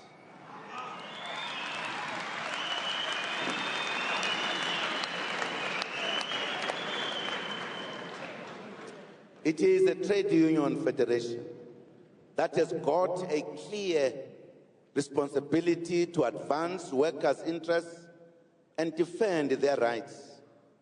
COSATU's re-elected president is unambiguous. After the 4-day conference, it is back to basics. All of us gathered here, and I mean all of us, all the COSATU unions, we are resolved to achieve the unity of our COSATU, all of us here. As COSATU reflects on the past 12 years, 2 unions have decided not to be part of the Congress. This includes the Public Servants Union, SASAU. Aldrin St-Pierre, SABC News, Midrand. Now, we'll keep you abreast of the proceedings in Midrand underway currently during the course of the day, so you don't want to miss any of that. Stay tuned on your favorite channel here on Channel 404. This is Newsroom. Now, 6 people have been killed and 9 others injured in a road collision involving a minibus taxi and a bakkie on the N4 in Hectorspruit in Mpumalanga. The crash happened late last night. A fatal road crash. This taxi was traveling to Mozambique when it collided with a bakkie. Both vehicles caught fire. Early this morning, 2 vehicles collided. It appears that the bakkie swerved from its lane towards the taxi that was traveling to Mozambique. And unfortunately, 6 people were killed and 9 were injured. The injured were taken to hospital. The cause of the road crash is being investigated. Authorities have called on motorists to exercise caution and obey the rules of the road, especially now that we are approaching the December holidays. Moeli Maslela, SABC News, in Hectorspruit, Mpumalanga. As we said, we'll keep you abreast of the proceedings in Gallagher Estate in Midrand. Let's go there live to the COSATU conference. Thanks, President.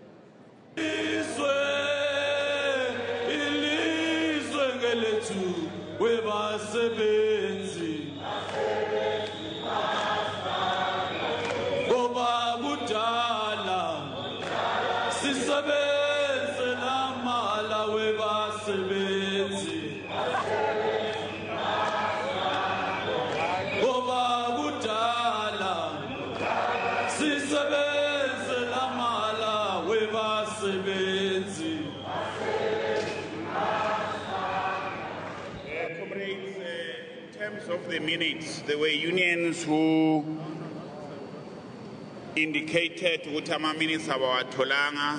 We hope they've been distributed to them. We'll check with them, and I think the President will find time during this morning or before lunch to finalize the minutes. The President has asked me to acknowledge Comrade Kuos Basin Holt, the president of FEDUSA, is here, but also to acknowledge Ugutu Comrade were SAFPO, Football Players Union, Seikona Endlini, SAFPO.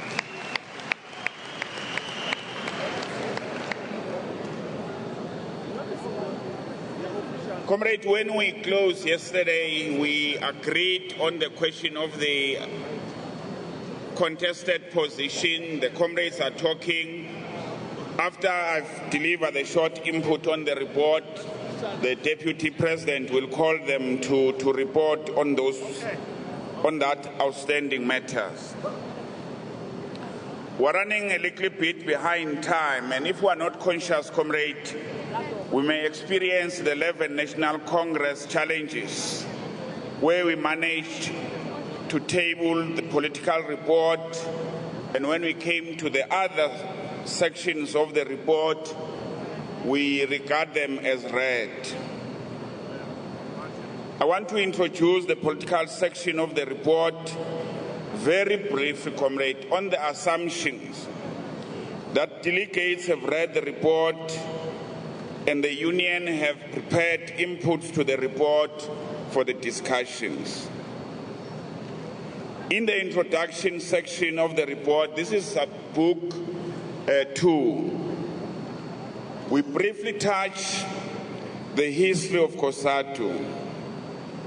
We make the statement that we are coming to this Congress marking the 30 years of firm, unbroken, and uncompromising fight by this colossal federation.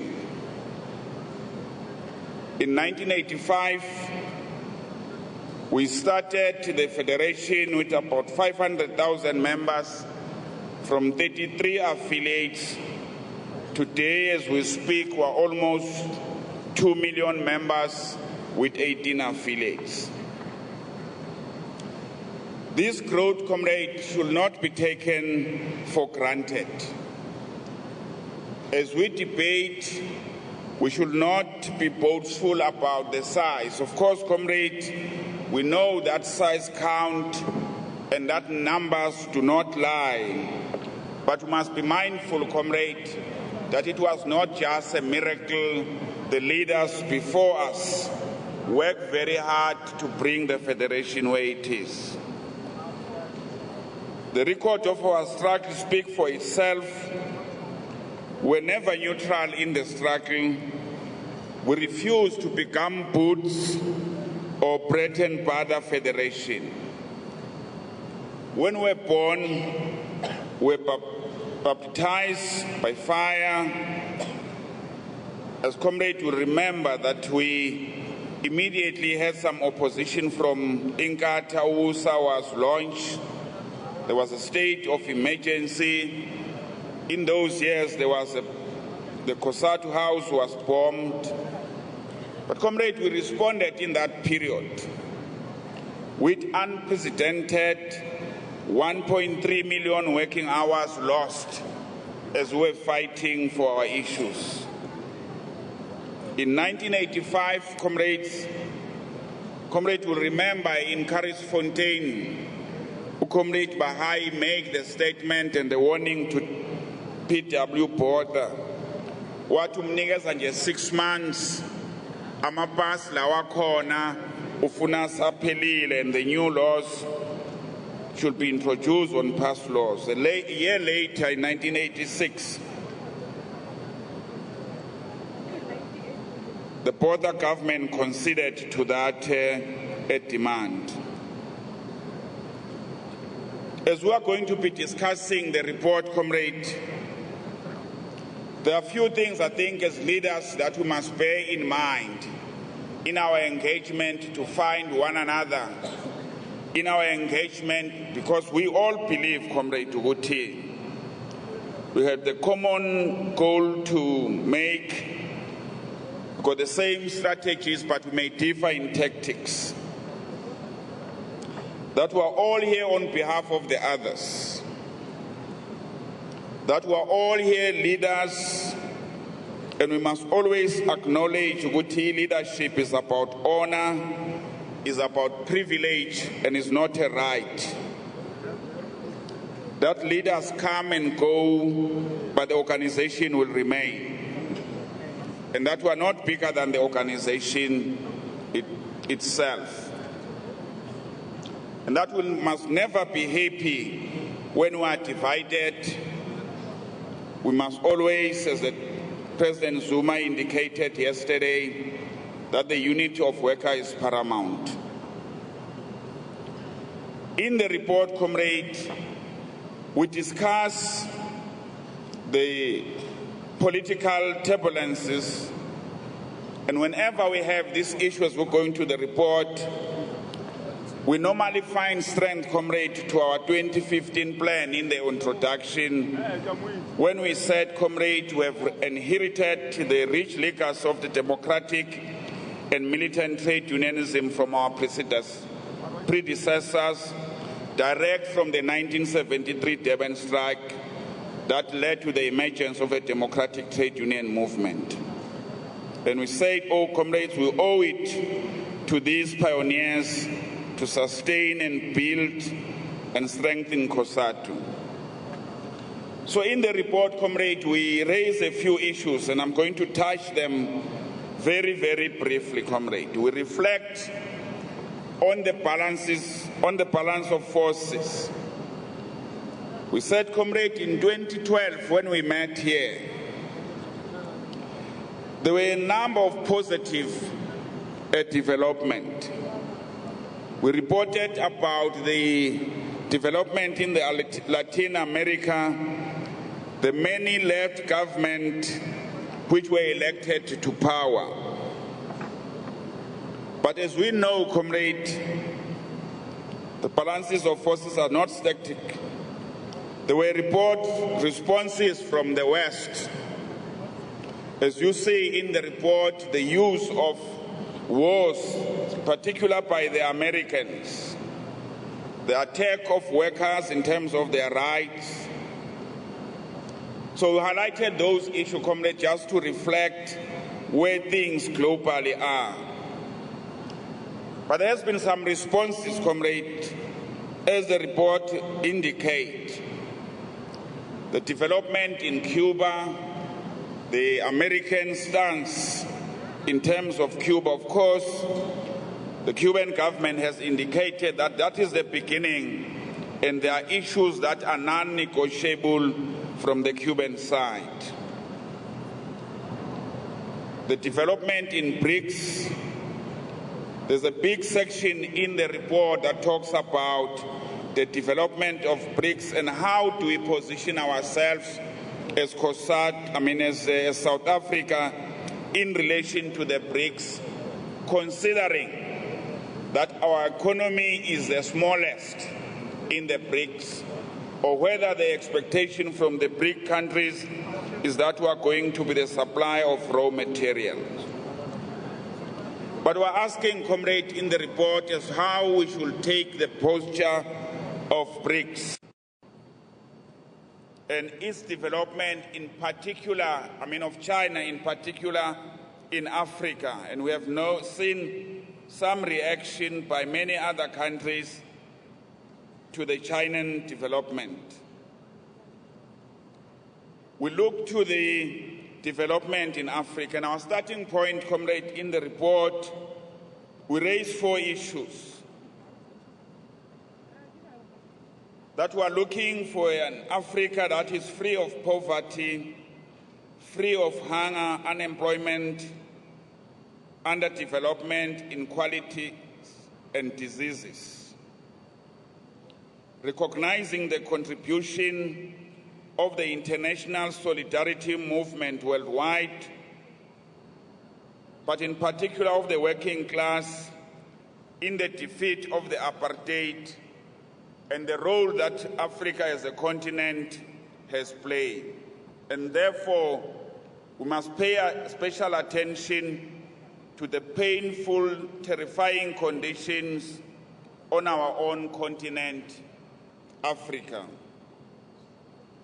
But we must reject the notion that goes around in terms of Africa that says nothing can be done by Africa. It will never develop.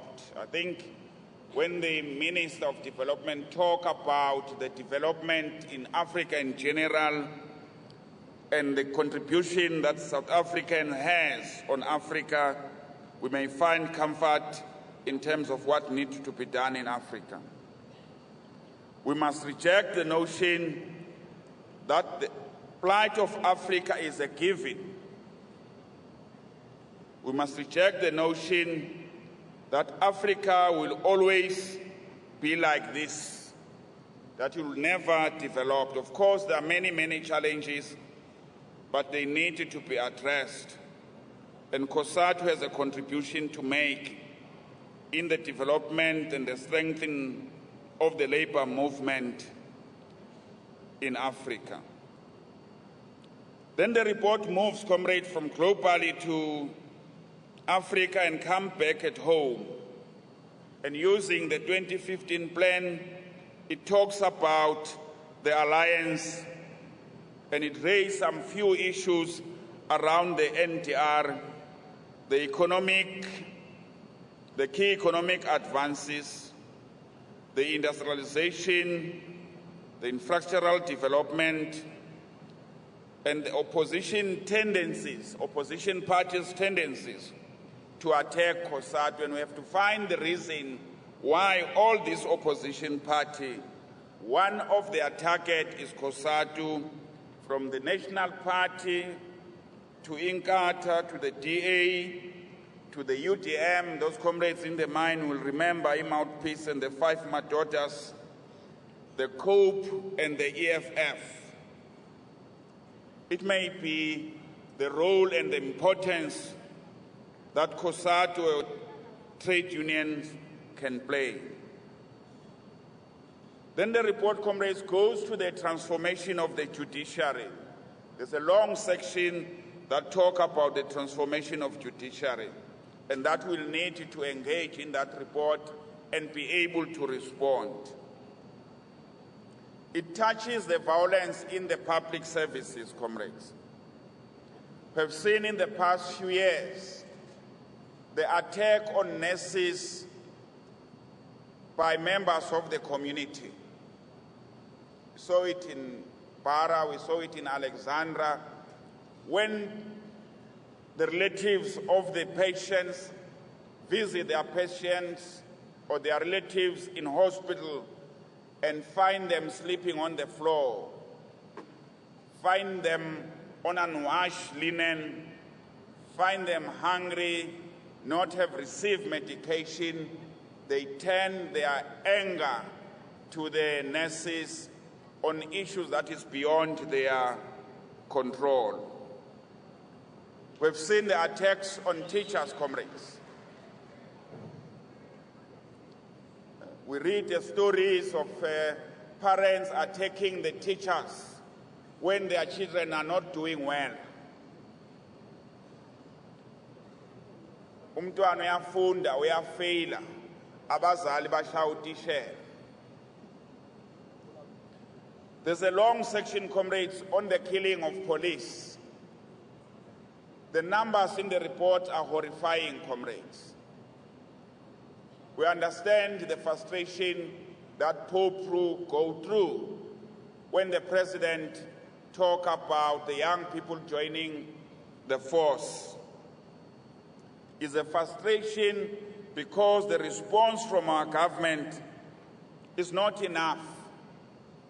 The response from the community is not enough. Initially, when we raised this issue in the CC, there was a lot of attack as to why we're only talking about the killing of police when people are dying every day.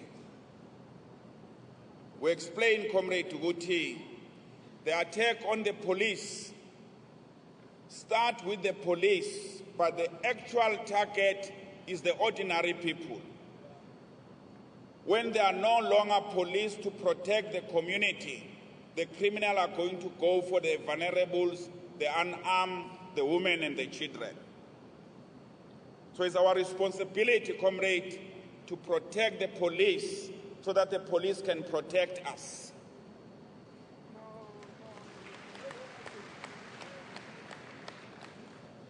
In other countries, comrade, when you attack the police, you attack the state.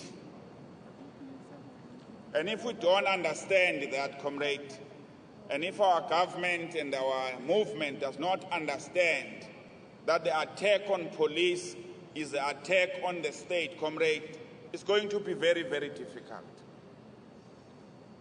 When there was a fight in the area here around Davidton, when the people were fighting and killing another for the remnants of the diamonds, of the gold, there was a policeman who was interviewed, who was reporting back and says, we can hear the guns, but we are not going to go there. And it must be terrifying, comrades, because next time when the criminals come to your house and you phone the police station, they are not going to come. They are going to ask you how many people are there. And normally when we are attacked, comrades, we run under the bed with our cell phone and hoping the police are going to come. But police are not going to come, comrade, unless we are able to protect them. So this is a challenge, comrade, that we must debate in this Congress. On the 2015 plan, comrade, we do the assessment and we make some observation that on the swelling of ranks, comrade, this is one issue that the Federation has done very well.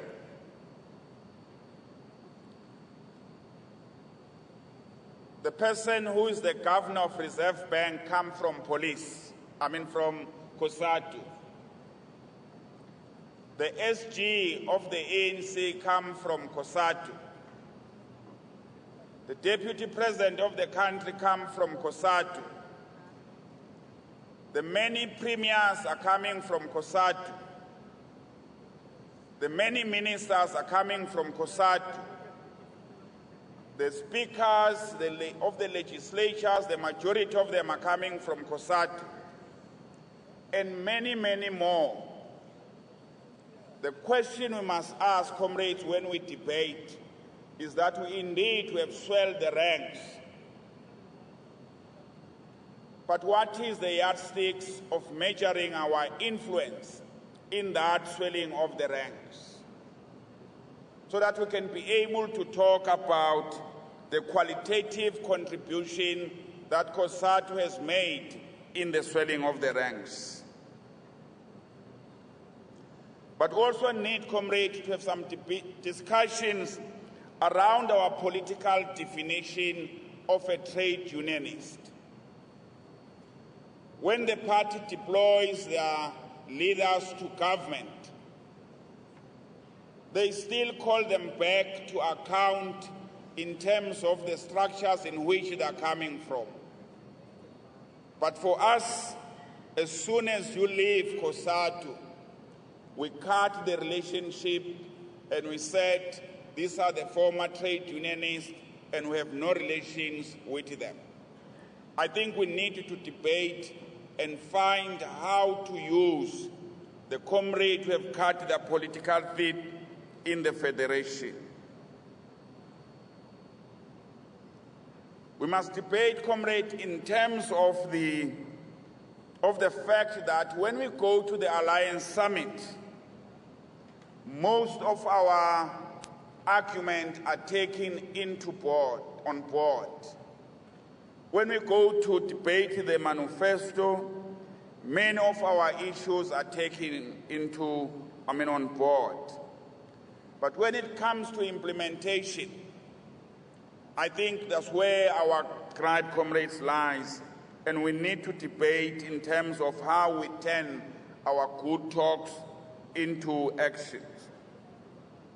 We're invited in summit, we're invited in Lekgotlas, we're invited almost every place where power lies, and we make our contribution, but the implementation is the issue that has just escaped us. On the 2015 plan and the party, comrade, I think we need to agree as a federation that almost all the resolution in the 2015 plan about the SACP, we have not managed to implement them, comrade. And we need to ask why. Socialist Commission, the Red October, the functionality of the Krizani Institute, and the young workers, and swelling the ranks of the party. We need to do an introspection in our debate and be able to engage. We have not managed, comrades, to do what we committed to do on the student movement, the COSAS and SASCO. We need to do the assessment on the political program. The assessment of the general election is in the report. The new opposition party, including the United Front, will need to engage on these issues. The corruption that everybody talks about is our issue, comrade. We must be able to debate the the corruption in our movement, the corruption in the society, the corruption that might be found in unions. We can't avoid this matter, comrade. We must engage with it head on. We need to discuss the social movements, that the many of them whom have been forming alliances in the past are now in the opposition of COSATU.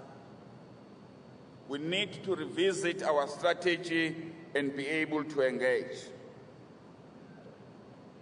We have to debate and discuss what is our posture to the 2016 local government election.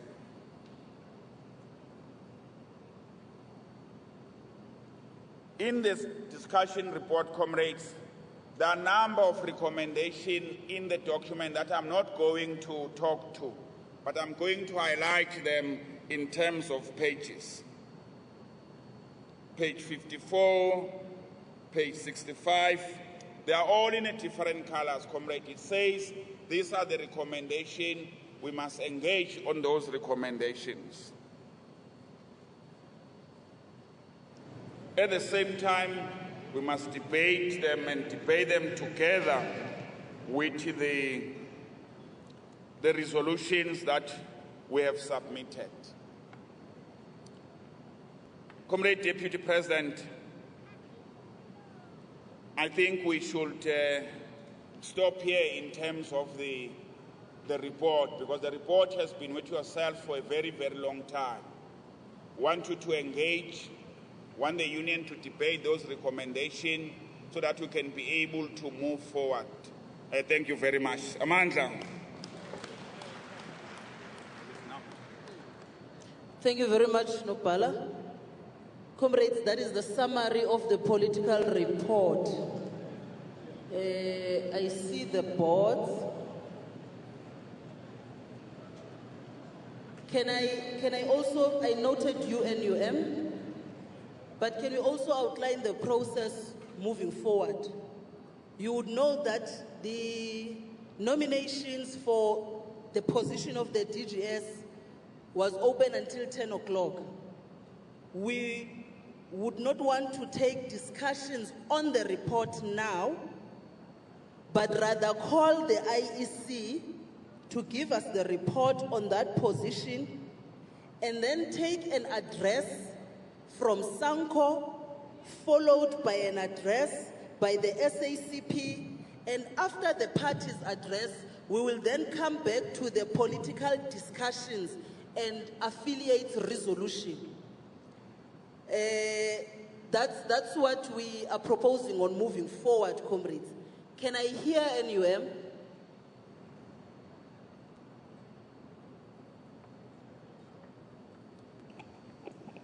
Thank you, Deputy President. What we wanted to propose, you covered it a little bit on your latter statement, that the political report, when we are starting to discuss it, we discuss it simultaneously with the draft resolutions, especially on political report. But the second aspect we wanted to raise as NUM, when we adjourned yesterday, there was an order made by the chairperson of the day that Sakao must withdraw their statement on referring to the conference or to the delegates as a voting cows.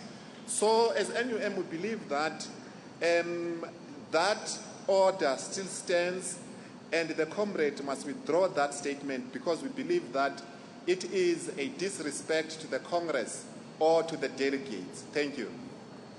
Thank you very much, NUM. Can I hear Nihau?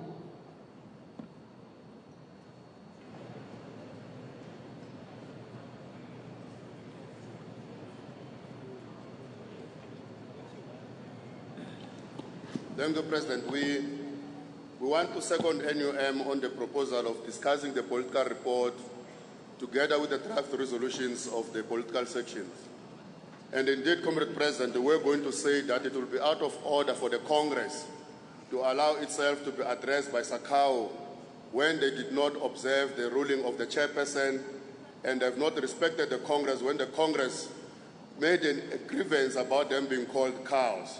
So we think that if anybody cannot respect a national Congress, we think the Federation will never be respected anywhere else by that person. So as Nihau, we will refuse to be addressed by Sakao until they withdraw that statement, Comrade President. Thank you very much. Thank you very much.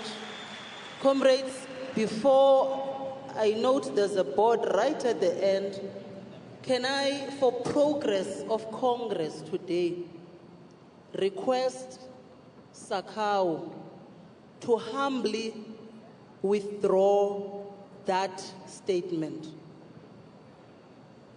Humbly withdrawing that statement so that we can progress. Nopala. Comrade President, we humbly withdraw but we also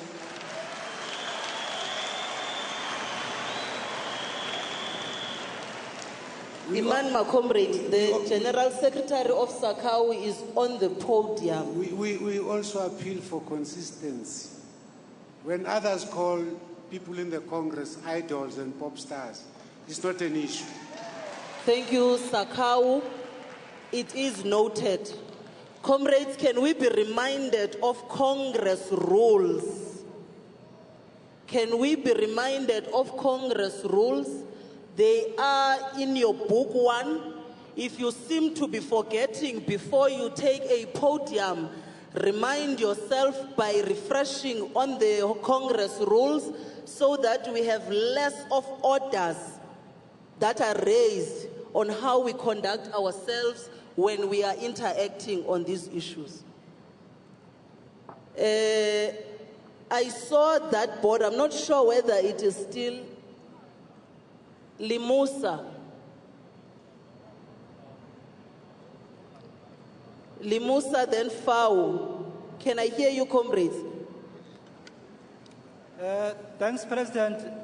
Limusa would want to second, for progress' sake, the proposal that has been put forward that we take IEC and take the speakers and come back to the discussion with regards to the political report. Thank you. Thank you, Limusa. Fau.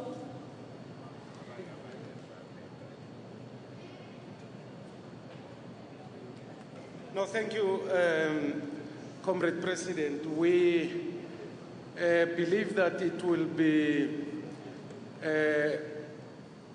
inconsistent for the table to simply note the concern that was raised by SACAU.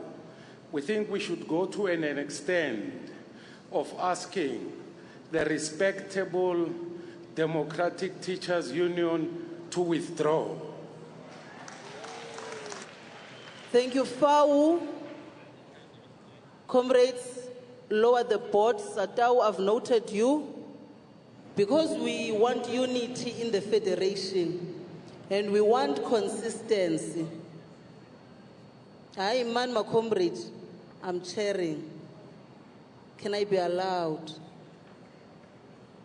Comrades, FAU is requesting that SADU withdraws the pop stars remark. May we request SADU to humbly approach the mic and withdraw the pop star remark so that we can proceed with our Congress. Yimivuka ya izolo maqabane, we are on day 2. Can we address them and put them aside and proceed with Congress today? May I request SADU? Thank you, President. As the South African Democratic Teachers Union, we must first make one particular clarity. That when we spoke here, there was no particular individual or grouping that was referred to as pop stars. However, what we said is that in our understanding, President. Satu, can we hold? Comrades, you must not howl. I'm chairing. Trust me, I'm in control. Satu, can I request you to hold the explanation? Hold the explanation, Satu, and humbly withdraw the pop star remark. Today, we will, I'm chairing. Can I humbly request you to do that? No, it's fine, President. We're a union that wants to see progress and unity in this federation, so we withdraw. Thank you very much, Satu. Thank you very much. Comrades, can we proceed? I am told the IEC is not ready. Are they? Oh, President, do you want to come and address?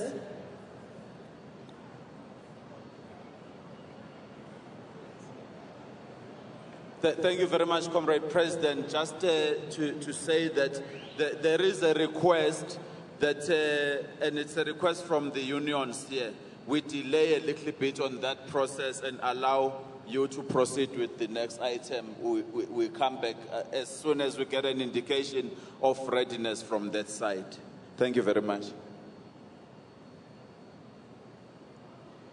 Comrades, at this stage, may I call upon SANCO General Secretary to come and address the Congress. Can we have a revolutionary song to welcome SANCO to come and address the Congress, Comrades Kumbuzo Mpanza. Sicela ingoma maqabane kusekuseni.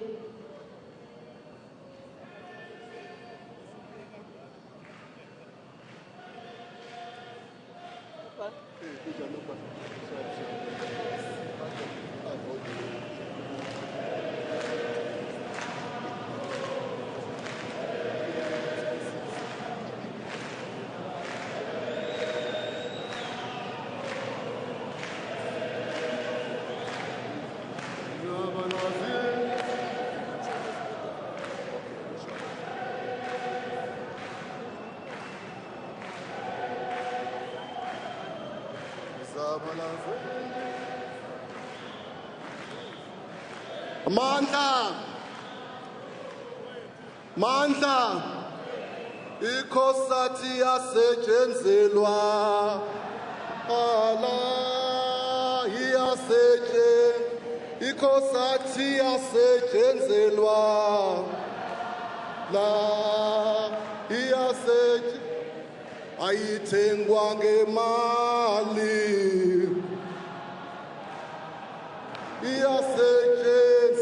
ayithengwa ngethenda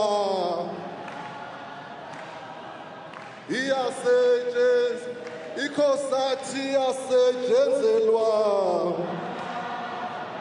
halali ikhosati yasetyenzelwa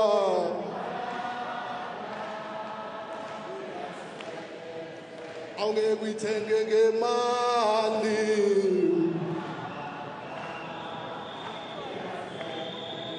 awungeke uyithenge ngethenda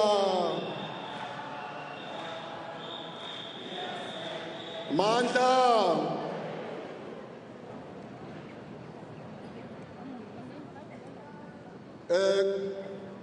Deputy President,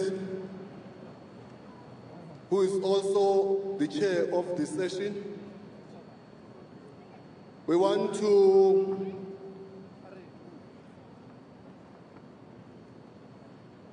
greet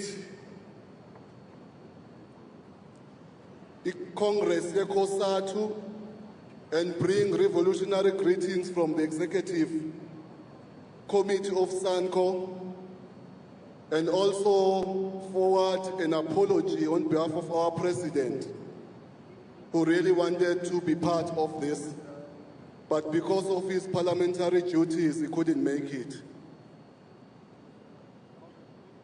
We want to greet the leadership of COSATU, led by the President, Ustumo Dlamini Sibalkhulu, the entire leadership of COSATU, nama affiliates and delegates of COSATU.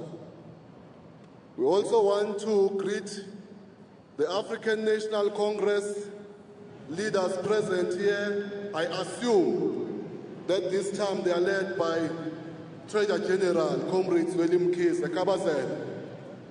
Izolo bebelidwa brother lead. But I think in terms of protocol now is Comrade TG. The leadership, the SACP, led by Second Deputy General Secretary, Comrade Soli. Oh, Mpephetha ngizange ngikubone. Siyabonga Mpephetha, siyaxolisa. And the leadership of SANCO, led by my good self.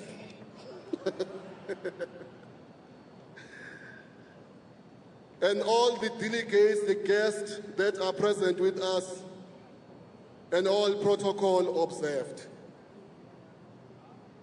Before, President, I read my prepared speech, I want to do some few observations.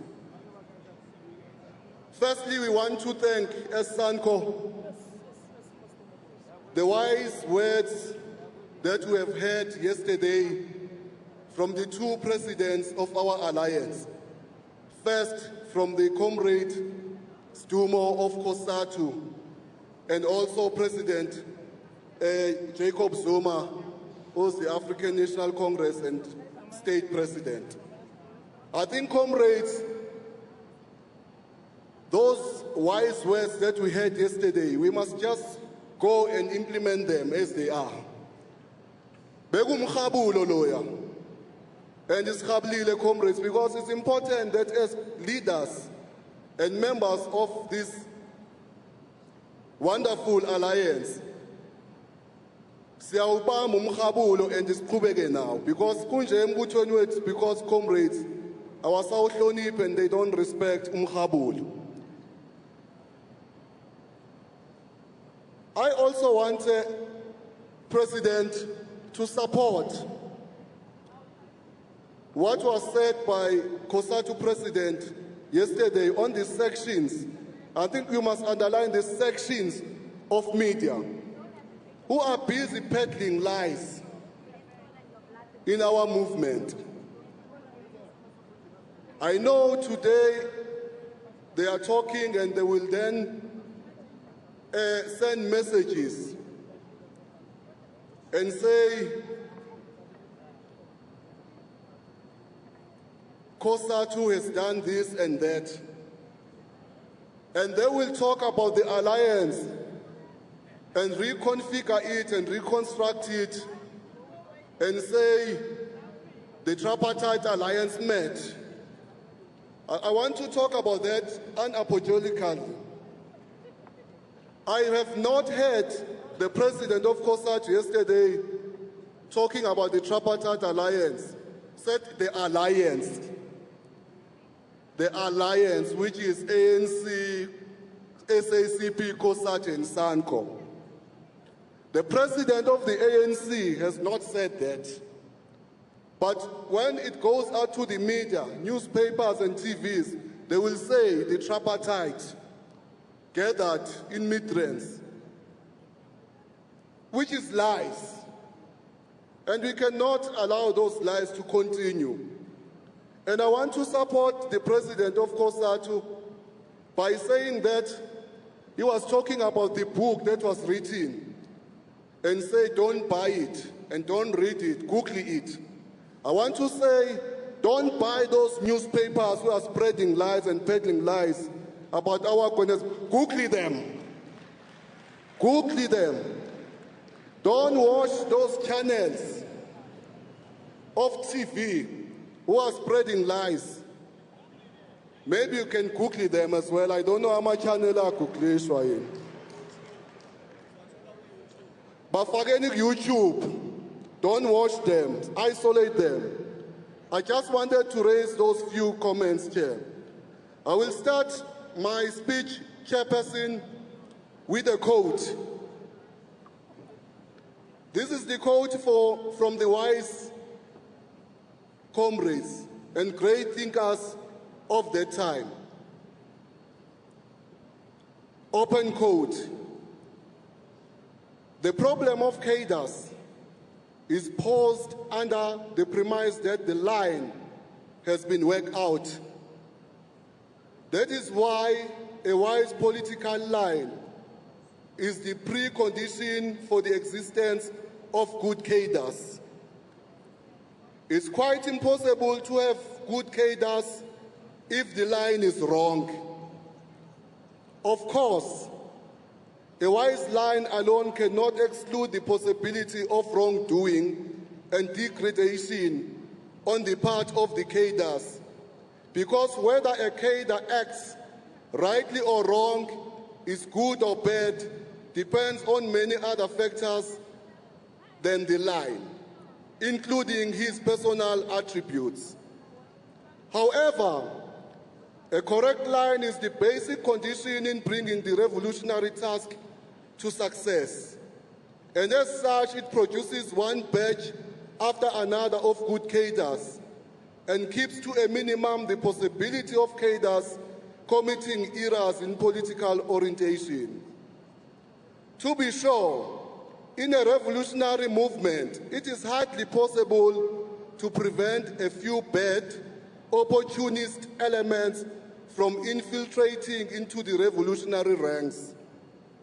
However, if we have a strong mass movement arising from and developing a correct line, and if the majority of our cadres stand firmly on this correct line, noxious or harmful tendencies not only have little chance of swaying our cadres, but are also very likely themselves to be swept aside. But the picture will be quite different if errors are committed in a political line. A wrong line will take the cadres away from the correct direction and throw confusion into their ranks and push numbers of them into wrongdoing. Of course, in such situations, there are always those who are alert enough to tell right from wrong and are able to defend the truth. To bring the movement back on the right path, the revolution must pay what is sometimes a very high price, including in terms of cadres, the most valuable asset of the revolution. These comrades are an extract from the great thinkers Led Juan and Hanoi in their articles that they have written during that time. 30 years ago in Durban, progressive workers from all sectors of the economy met to inaugurate what was to be the biggest trade union federation in South Africa to date. In that conference, a line was clearly articulated for all delegates and the world to know that COSATU would adhere to the principles of one union, one industry, one country, one federation. An injury to one is an injury to all. The Freedom Charter is the blueprint of the working people. International solidarity, linking workers' struggles with broad societal and community struggles for the liberation of South Africa and beyond. In the last 3 decades, COSATU has lived up to this line, though remain some challenges, but were resolvable. We have witnessed COSATU growing to over 1.5, and yesterday we heard that they are now plus minus 1.9 members to date. We have witnessed COSATU impacting on economic policies of our democratic government, in particular the labor relations component of such policies. We have witnessed workers securing the right to strike as a result of the efforts of COSATU. We have witnessed the establishment of bargaining forums across several industries, with COSATU affiliates taking a lead in these forums. We have witnessed the LRA becoming friendlier to the working people of this country. We have witnessed COSATU leaders being deployed to take leadership positions in all spheres of government due to their experience and expertise acquired through their involvement in the struggle for liberation of this country and in the struggle for bettering the lives of workers. For all the achievements in the labor relations arena, we want as SANCO to bow our heads to the cadres of COSATU for their tireless struggles for the benefit of the working people. We salute your leadership. Sqwabeleni.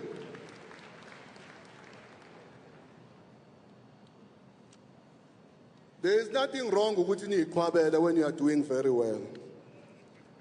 Wabelen. Siyabonga delegates. We are convinced that there is still more work to be done to achieve the line articulated by the delegates in the inaugural conference of COSATU 30 years ago. According to the Minister of Labour, Comrade Mildred Oliphant, who is present with us today, greetings, Senior Shop Steward. On the occasion of the NUM Congress earlier this year, I quote her, open quote, "Union density in the recent years has declined from 36% in 1997 to about 24% in 2013. This means some 76% of workers are unorganized. The emergence of many new rival unions, which are often set up by union officials who once were leaders of the same union they seek to destabilize. What does this imply? It implies that our unions are focused on the remaining 24% of the workforce and leave the majority of the workers outside the bargaining processes. We are confident as SANCO that COSATU leadership have the capacity and commitment to turn this situation around by ensuring that union and membership density is increased to over 70% in the next decade of its existence. We do have belief in that, comrades. The line of one federation, one country is being undermined by the fact that at the end of 2014, there were approximately 20 labor federations and 179 trade unions registered in this country as the statistics provided by the Department of Labor. The statistics further postulate that about 18% of the workers are covered in collective bargaining of one kind or the other. This means that only 2.7 workers out of 15.1 million workers at the end of 2014 benefit from the collective bargaining to this extent. An average of 4% million of these were dependent on the ministerial determinations as they had no trade unions to represent them. The sum total of this is that at least 12 million workers are either not organized or their unions are too weak to collectively bargain for them. This, in our view as SANCO, is a poser and an opportunity for COSATU to grow beyond its current members. For this to be realized, the line articulated by the founding conference should be a frame of reference moving forward. South African National Civic Organization, SANCO, congratulates the Congress of South African Trade Unions, COSATU, ahead of the celebration of its 30th anniversary milestone for continuous and reliable defense of workers' interests. We are convinced that the milestone will spur the Federation and its affiliates to reclaim the unity, principles of democratic centralism, majority decision, workers' control, and organizational discipline that sustained it under the harsh and repressive apartheid regime. We have no doubt that the great strides and gains that the giant worker federation has made on behalf of millions since it was established on the 1st of December 1985 signify its importance in overcoming the triple challenges of poverty, unemployment, and inequality. It is in the interest of every worker and the unemployed in our communities for COSATU to rise above the turbulent challenges of personality cults, factionalism, patronage, and careerism, which are threatening the unity of our revolutionary alliance and mass democratic movement. We are convinced that the leadership of COSATU is still driven by one desire, the desire to unite all workers in our country and to defend their interests. As we celebrate with all workers, we wish to reiterate our commitment to implementation of joint programs linking workers and community struggles, as we used to do in the 1970s and in the 80s, and calls upon workers to lead in the building or formation of street committees, village committees, and other mass-based program of action.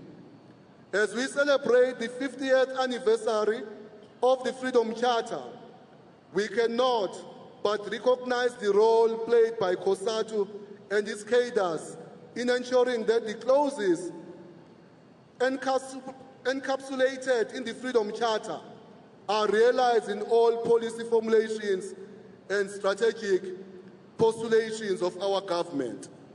The more radical second phase of our democratic revolution and implementation of the National Development Plan require the partnership of a stronger and united federation with a mass progressive civil society led by SANCO. That we need to accelerate service delivery in our communities and deepen transformation across all sectors to eradicate poverty, unemployment, and inequality. These are the conditions precedent for achieving the objectives of the Freedom Charter and achieving a national democratic society. In conclusion, Chairperson, every worker is a community member, and our struggles for bettering the lives of our people are therefore intertwined. SANCO and COSATU have no choice but to form a strong, progressive civil society as a precondition for a total transformation of society and the ushering in of a national democratic society in our lifetime. Amandla! Amandla! Qina msebenzi qina! Qina msebenzi qina! Qina msebenzi qina! Amandla!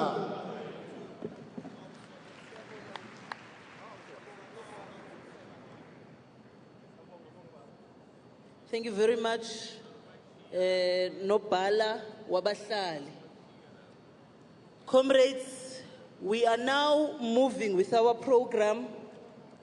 We will call upon the South African Communist Party General Secretary, Comrade Blade Nzimande, to come and address our Congress.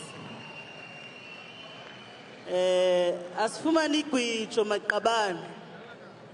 COSATU is 30 years this year. We must celebrate that milestone. So, sicela ingoma, my comrade.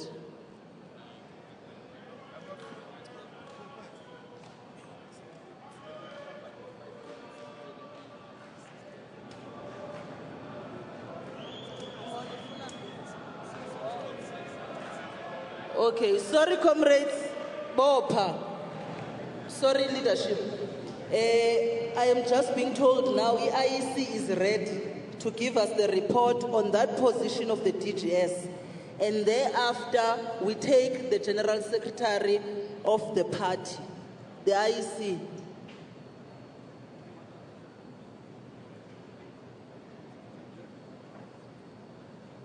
Good morning, delegates. You recall that the nominations process opened until 10 a.m. this morning. This is for the Deputy GS position. The nomination is now closed and the status quo remains. The Deputy General Secretary position will thus be contested between Soli Petu and Paka Oscar. That election will need to take place tomorrow. We will set up a voting station in Hall 2, I presume. But specific details will be provided. But please just note then that voting will take place tomorrow. Thank you.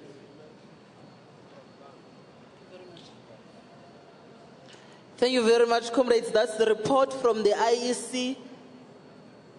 Hoping that the report is clear, that the elections will resume tomorrow. During progress of today, I think we will be able to communicate at what time will it start and how we are going to process when the voting, which one goes first. As we proceed with today's proceedings, we will continuously notify Congress on how we shall take that path of voting. Can I then request Congress, Nihau, to sing, lead us with a song to welcome the General Secretary of the South African Communist Party, the only vanguard party of the working class in South Africa. Nihau.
Amandla.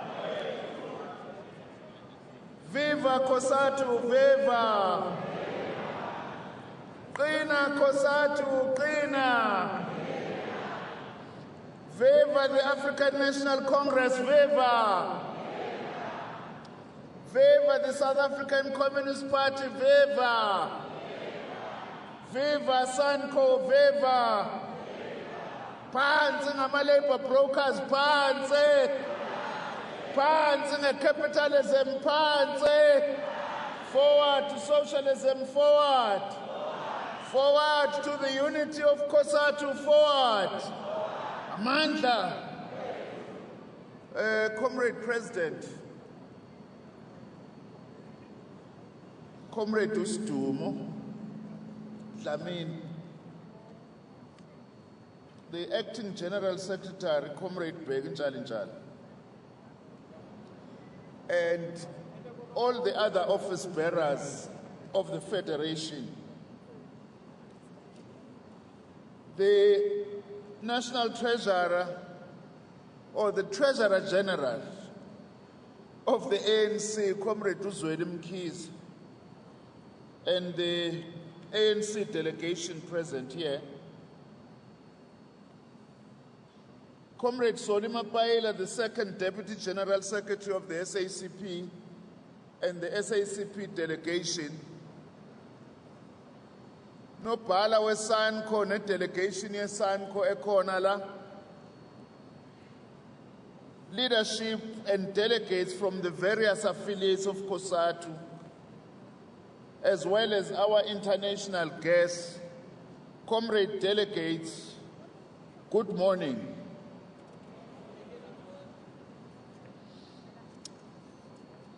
This morning I bring fraternal and revolutionary greetings from the membership and leadership of the South African Communist Party, which now stands at just under 240,000. To this important congress of our ally, COSATU. In the middle of the year, and immediately after the Special National Congress of the SACP, the Alliance came out of a very useful summit.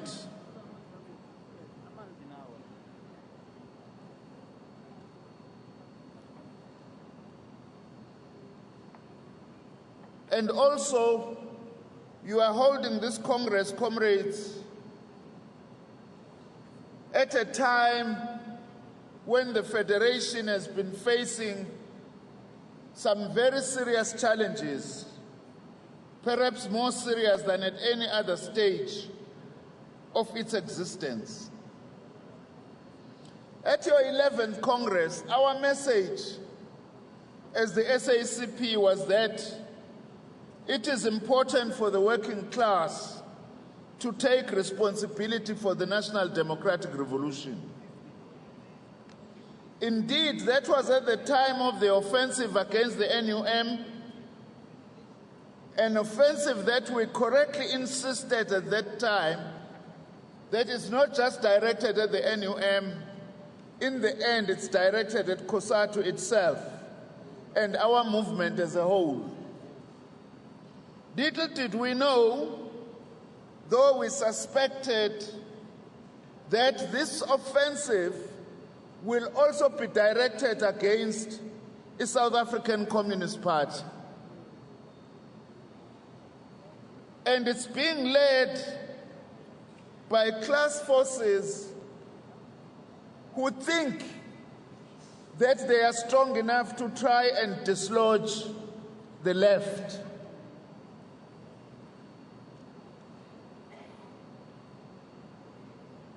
Now, let's remind ourselves what we said at the conclusion of the Alliance Summit, because this is very important in terms of dealing with what we need to be dealing with at this Congress.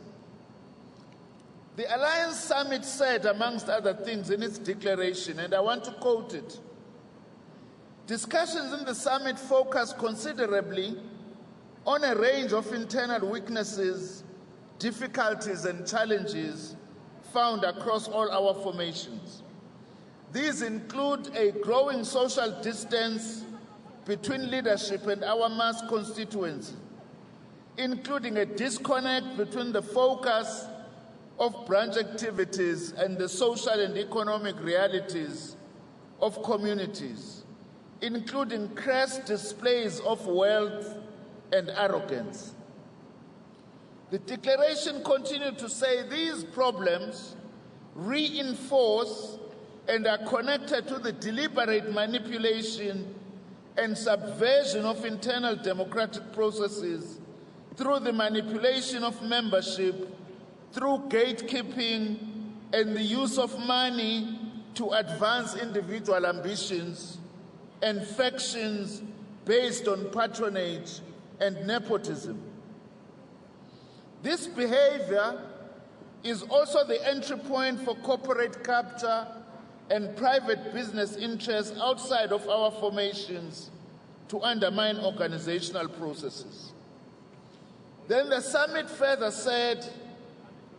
resolved that these deviations must be dealt with firmly and without fear or favor. Those guilty of funding factions and those guilty of accepting money for these purposes must be exposed, unquote. This is a very important message coming out of the summit, looking at threats to our own organizations, all of them. Perhaps the problem of circulation of money in our conferences and the dangers of corporate capture reflect a deeper problem, an intensification of class struggles in society, parts of which aim to replace our alliance. We want to argue as the SACP that part of the struggle is trying to do the following. Our alliance, as the President said yesterday so eloquently, is principally based on the working class as its anchor.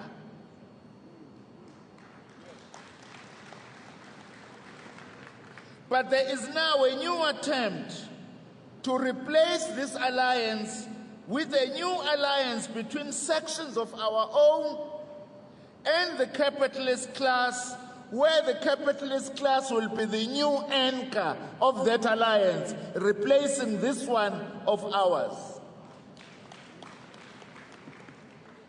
For instance, we must be honest here, comrades, amongst ourselves, about all ourselves. We get worried when some of our own comrades begin to say the SACP and COSATU no longer add any value to our alliance.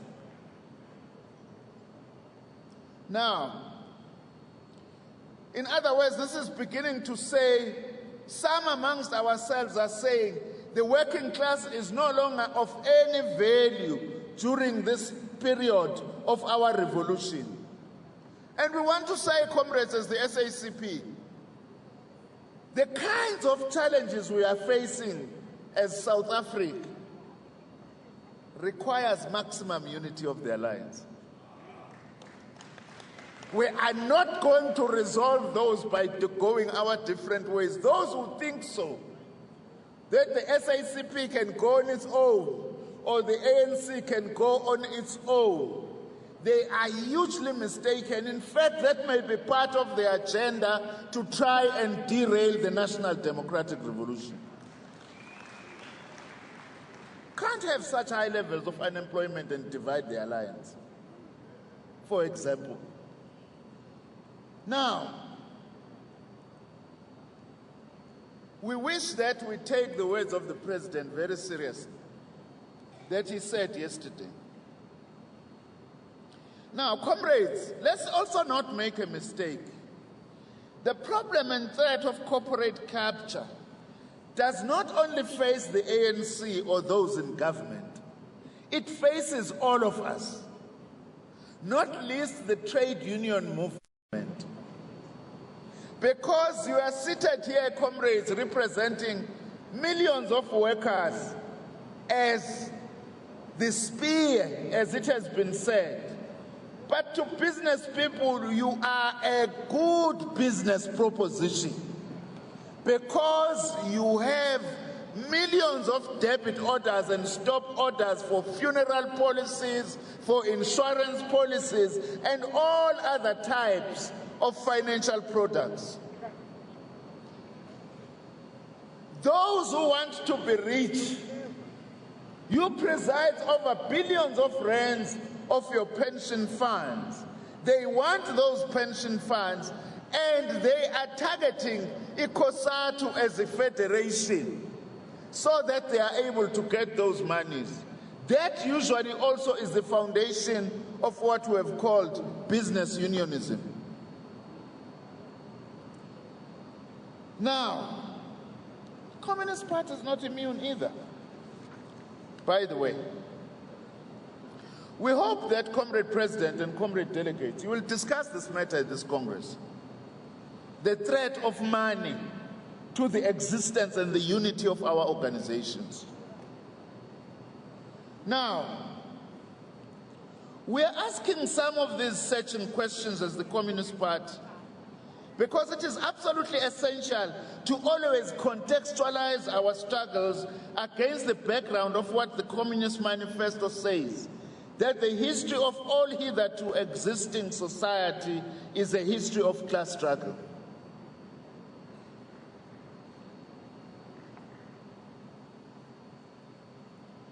There is a matter I'll come back to, because 21 years into our democracy, there is some serious reflection that we will need to make about ourselves, our country, where we are. Also by studying experiences in other countries that traversed a similar path as we are seeking or as we have been traveling. But let me first start by contextualizing further some of these challenges I'm outlining. Since the decisive advance that we all welcomed way back in 2007 in the Polokwane Conference of the ANC, part of the resolutions and the goals of that conference have in fact been frustrated by the fact that by the time the leadership that was elected in Polokwane took the reins of government, we were already 1 year into a global capitalist crisis. And it has not left us. The fourth administration and this fifth administration has been living under this cloud of a capitalist crisis, which we are told now there is even a possibility of a further global recession that may have enormous impact on our country. Our document of the SACP, titled Going to the Root, which we would urge President that COSATU engages with that document, explains these economic challenges, amongst other things, quite comprehensively. What we are arguing in that document is that if we are going to change the economic direction of our country and drive what the ANC correctly calls a second, more radical phase of our transition, we need to partly liberate ourselves from the imperialist economic centers so that we can pursue an economic path that allows us to exercise some sovereignty as a country. What are the key economic propositions that SACP document is making? Not on its own, of course. Even in the alliance, some of these things we have agreed upon. For instance, that document calls for the cancellation of neo-colonial bilateral agreements, for instance, with the EU and other countries. We are also calling for local beneficiation. We are all agreed on that as the alliance. We also want to leverage state procurement to ensure greater localization as part of broader state-led industrial policy action plans. Infrastructure development that begins to partially delink our productive economy from a neo-colonial pit-to-port pattern. Our economy is still largely mining, taking minerals from the pit to the nearest port and exporting to other parts of the world, often coming back as beneficiated products that we no longer even realize that the origins of those products was the platinum or the gold or the diamond that we have actually dug in our own country. We have also called for the active use of trade and tariff measures to ensure greater protection of local jobs and productive activity, and a shift away from a shareholder-based black economic empowerment. That is very crucial, comrades. Our model of black economic empowerment has been largely based on shareholding, not enough on the production of skills. You find many shareholders in big companies, but they don't understand anything about the processes, even of in the companies in which they own. In other words, the question of skilling the working class and skilling our nation is fundamental in the kind of economic trajectory that we are calling for. Using anti-competition legislation and agencies to weaken the collusive behavior of transnational monopoly capital, as well as addressing a range of financial sector challenges, including tax-based erosion, transfer pricing, illegal capital flight, and implementing asset legislation on local and multinational capital. For example, we are currently faced with the challenge of funding and financing higher education. The financial sector is sitting on top of trillions of rands in this country. Under apartheid, the banks and the insurance companies were required to invest a percentage of their profits into particular areas. Why are we not campaigning together as an alliance to say some of those monies, for instance, must be invested to support higher education for poor and working class students? As a very concrete campaign that we must take. By the way, one of the things, President and delegates, we hope will come out here, we want out of here a militant campaigning COSATU that is not an extension of government or the ANC or the SACP. That must be part of driving this second, more radical phase of our transition in order to, amongst other things, realize these goals that we have outlined. Now, there are some significant developments, of course, that are taking place globally, which I wouldn't have time to actually deal with all of them. Comrade Begi outlined, we are very pleased in the political report, some of the areas that needs to be dealt with. All maybe that we need to really welcome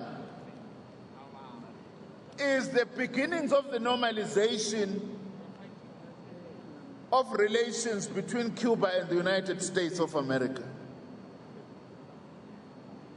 That is our victory, comrades, and the victory of the Cuban people. But it's not enough.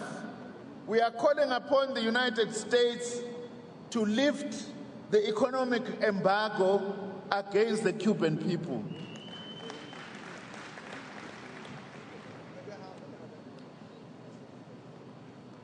Now, here is a matter that I want to touch upon, Comrade President, that I mentioned earlier. 21 years into our democracy, we must reflect on experiences, our own experience, but also from other countries. What has happened to liberation movements or former liberation movements once they ascend into power, including in instances where those liberation movements have been in alliance with the trade union movement and communists? I think it is important that we reopen this debate, because even through political education and reflect on this, because if we don't do that, we are running the risk of repeating these mistakes without being aware of what has happened in other countries. It's very crucial that we reopen this debate. Very, very crucial. For instance, there is something we've referred to as sins of incumbency. That when you have been occupying a particular position for a long time, you tend to relax. Either as an ANC government, 21 years into power, we start developing some complacency. But it's not only the ANC. Most of the COSATU unions here, you are a huge majority in the sectors in which you are organizing. So there is a danger of SATU beginning to be complacent as the major teachers' trade union on how in the sectors in which it is organizing, or SACAU in the sectors in which it is organizing, because we are big, we are the majority, or SASCO, because it's been a dominant student organization. We do need, comrades, to fight and watch this complacency. Many other movements got defeated precisely because of that. We must be vigilant at all times. But let's look at what has happened to some former liberation movements, the problems that they have come across.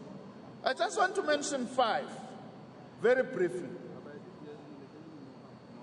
Firstly, in a number of instances where even liberation movements were defeated after having ascended to power, usually it's the failure to transform the state.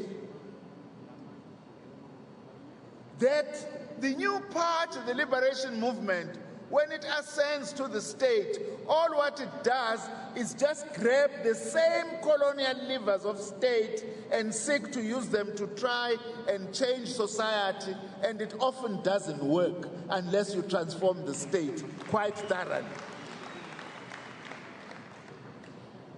The second challenge is the failure to address the national question. The failure to unite and build a new nation. In other countries, you start seeing the liberation movement deteriorating into tribal politics and no longer united as it was in the struggle against colonialism. We must also not be complacent on this front, comrades. In fact, one of the biggest achievements of the African National Congress was to unite the African people.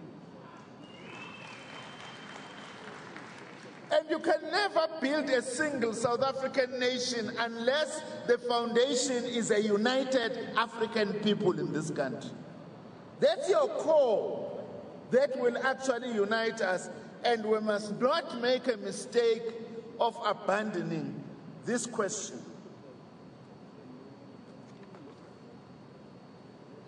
The third failure, usually, and which is very serious, is the failure to transform the colonial and imperialist-based domestic economy and simply continue along the lines of a colonial economy. It's very important, comrades, that we reflect on these experiences. In fact, the SACP is committing to actually circulating documents for debate and discussion. What should we be learning?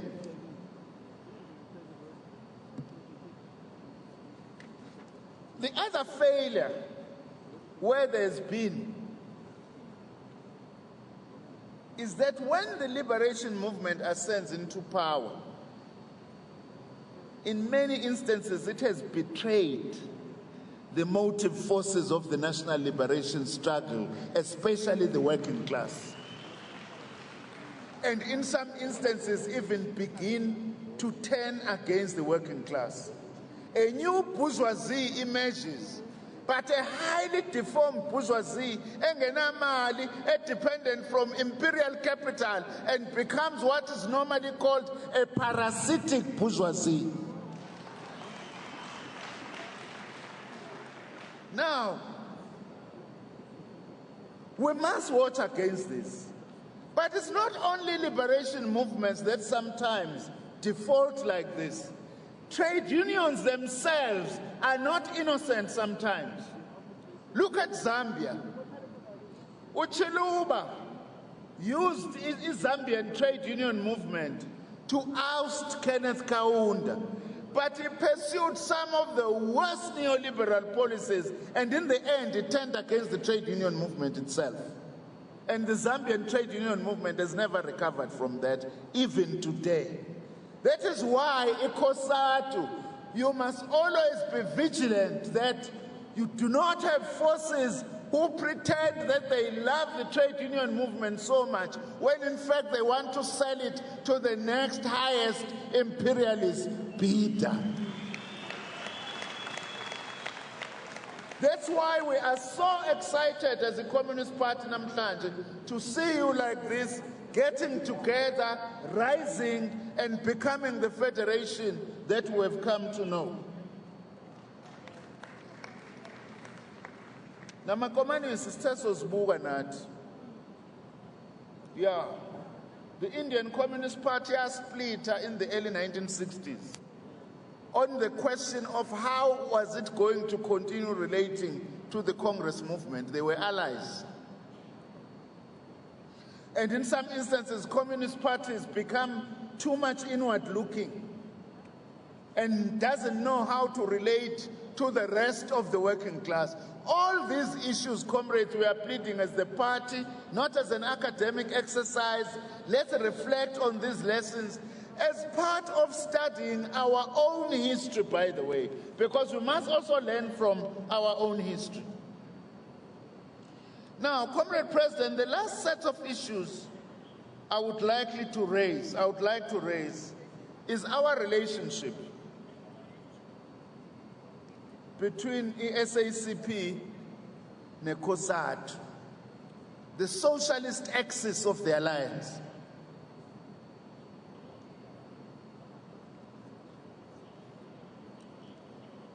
As I have said, comrades, we are very pleased that COSATU is getting out of the serious challenges it has been facing. And we would like to use this opportunity to salute you as you approach your 30th anniversary next month.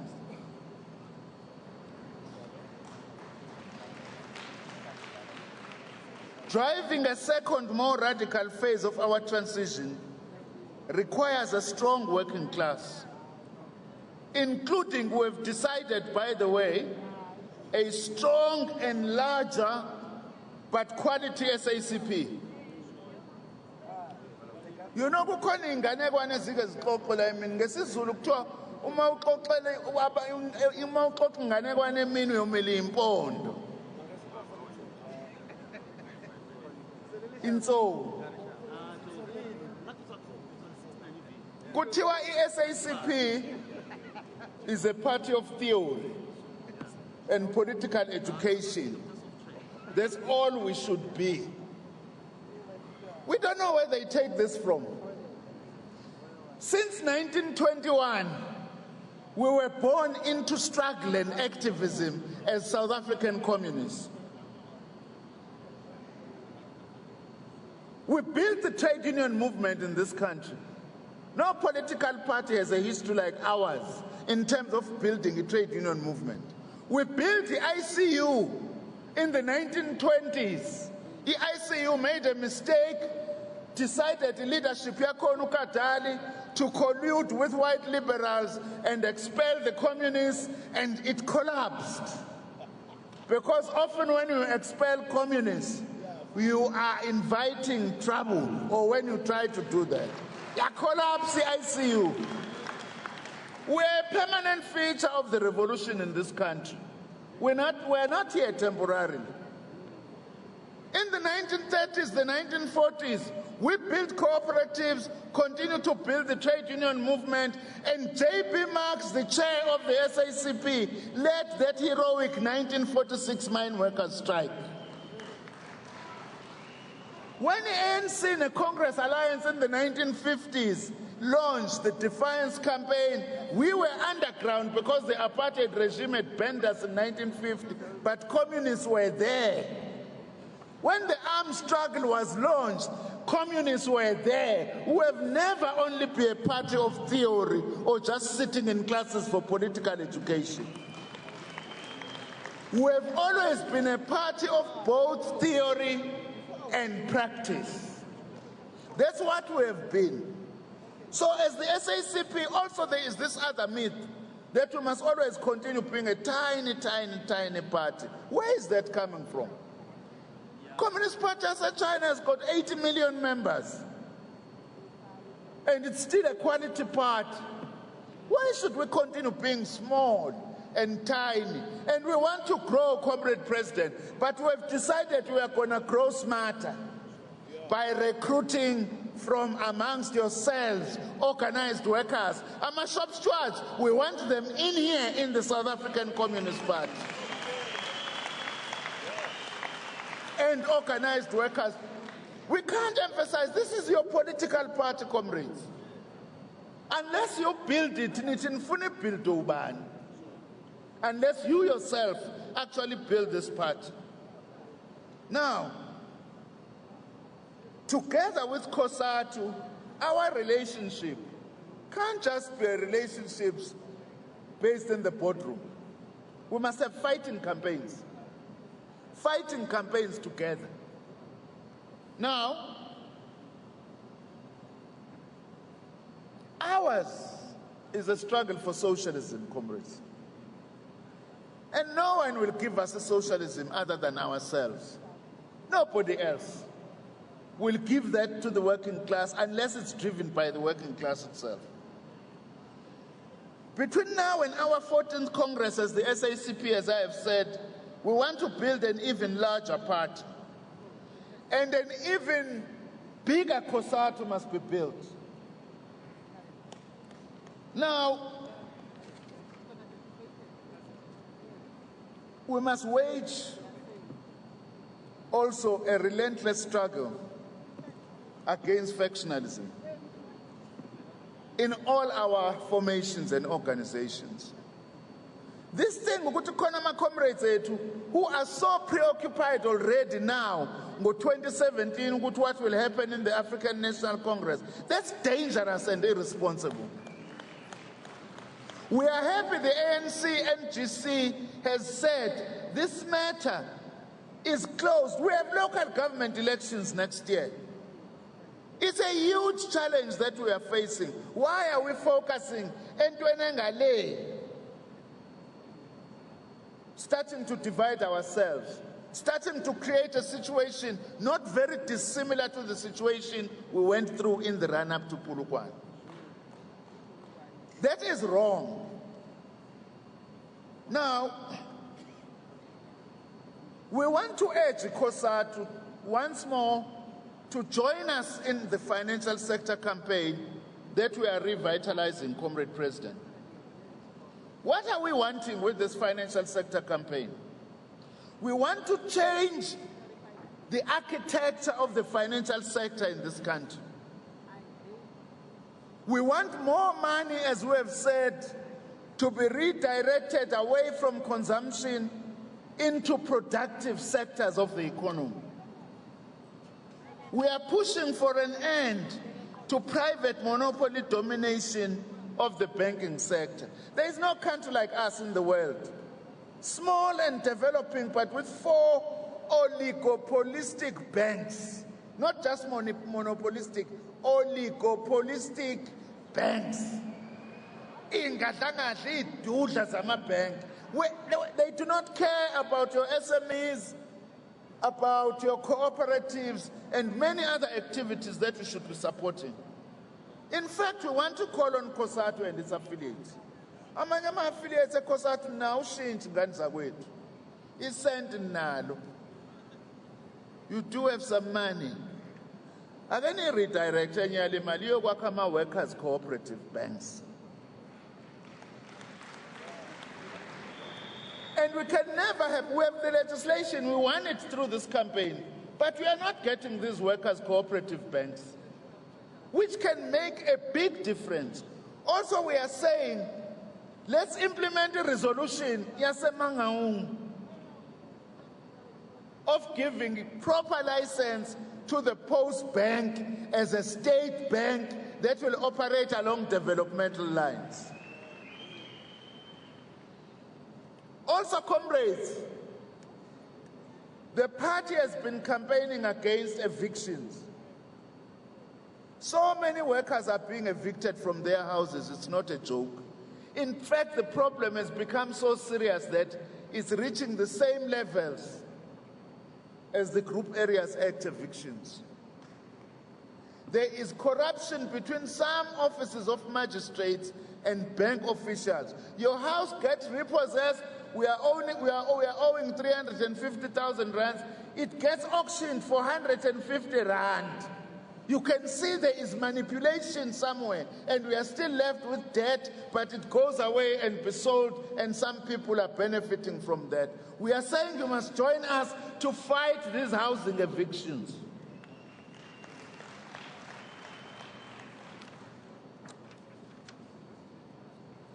The last but one issue, comrades,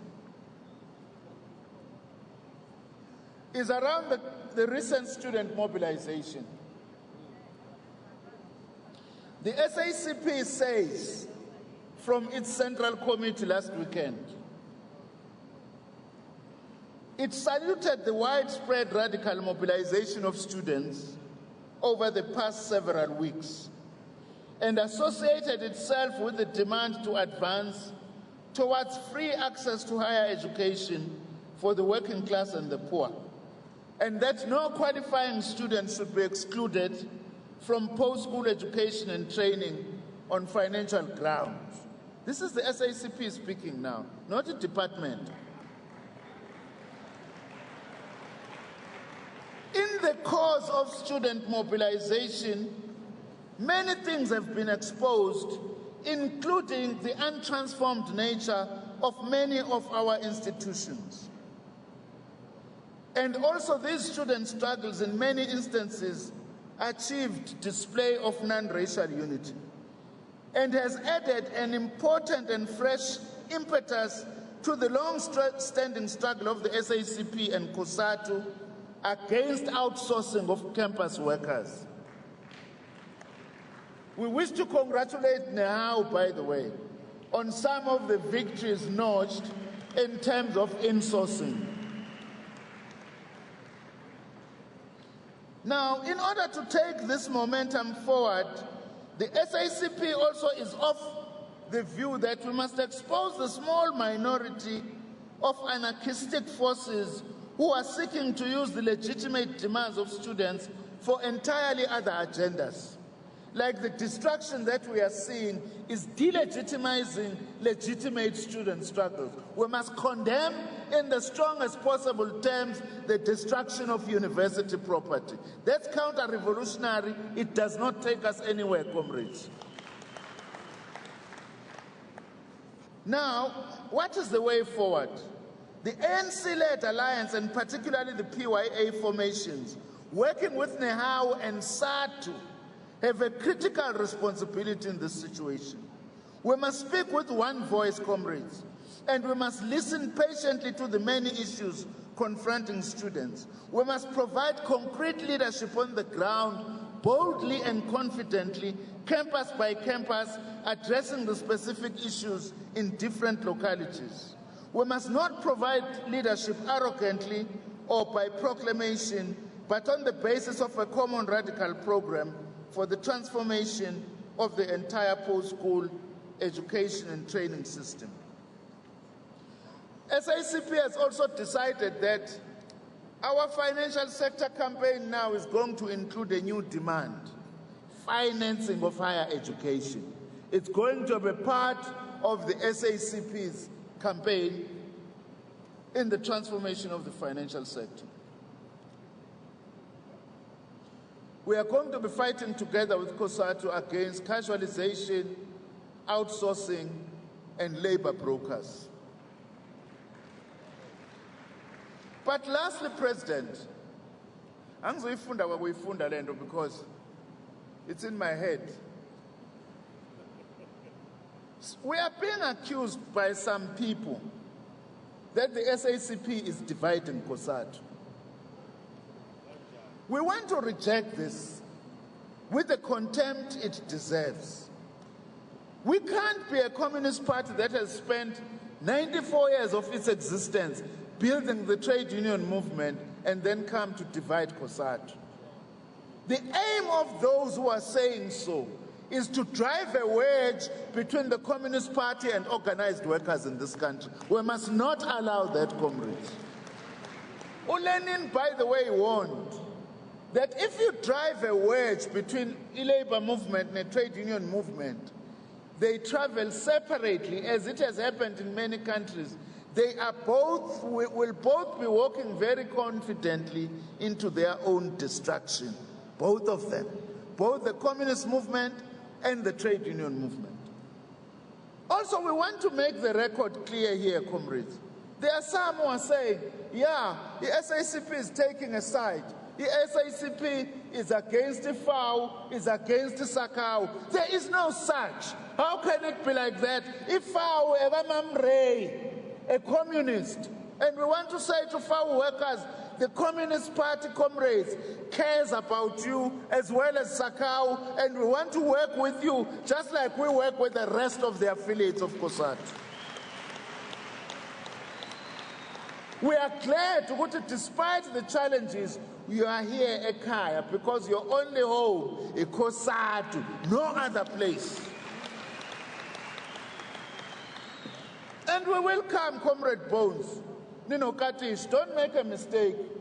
Sizoza kunina ngenkansi Communist Party ukuthi asihlale phansi sixoxe so that we contribute to the unity of the federation. And we hope coming out of here, comrades, let's have less energy directed at ourselves internally. Save the energy to direct it at the bosses. That's where the battle is. The battle is not internal, the battle is out there. Internally, we must work to strengthen ourselves so that we are able to fight the battles that we have to fight. Nor are we against any worker or any worker formation. Lemusa, we love metal workers, both in Lemusa and those who are outside. We are not fighting against metal workers as the South African Communist Party, and we are quite principled about that. That is why we wish you a successful Congress, comrades. And we are looking forward to the outcomes of this Congress. Thank you very much.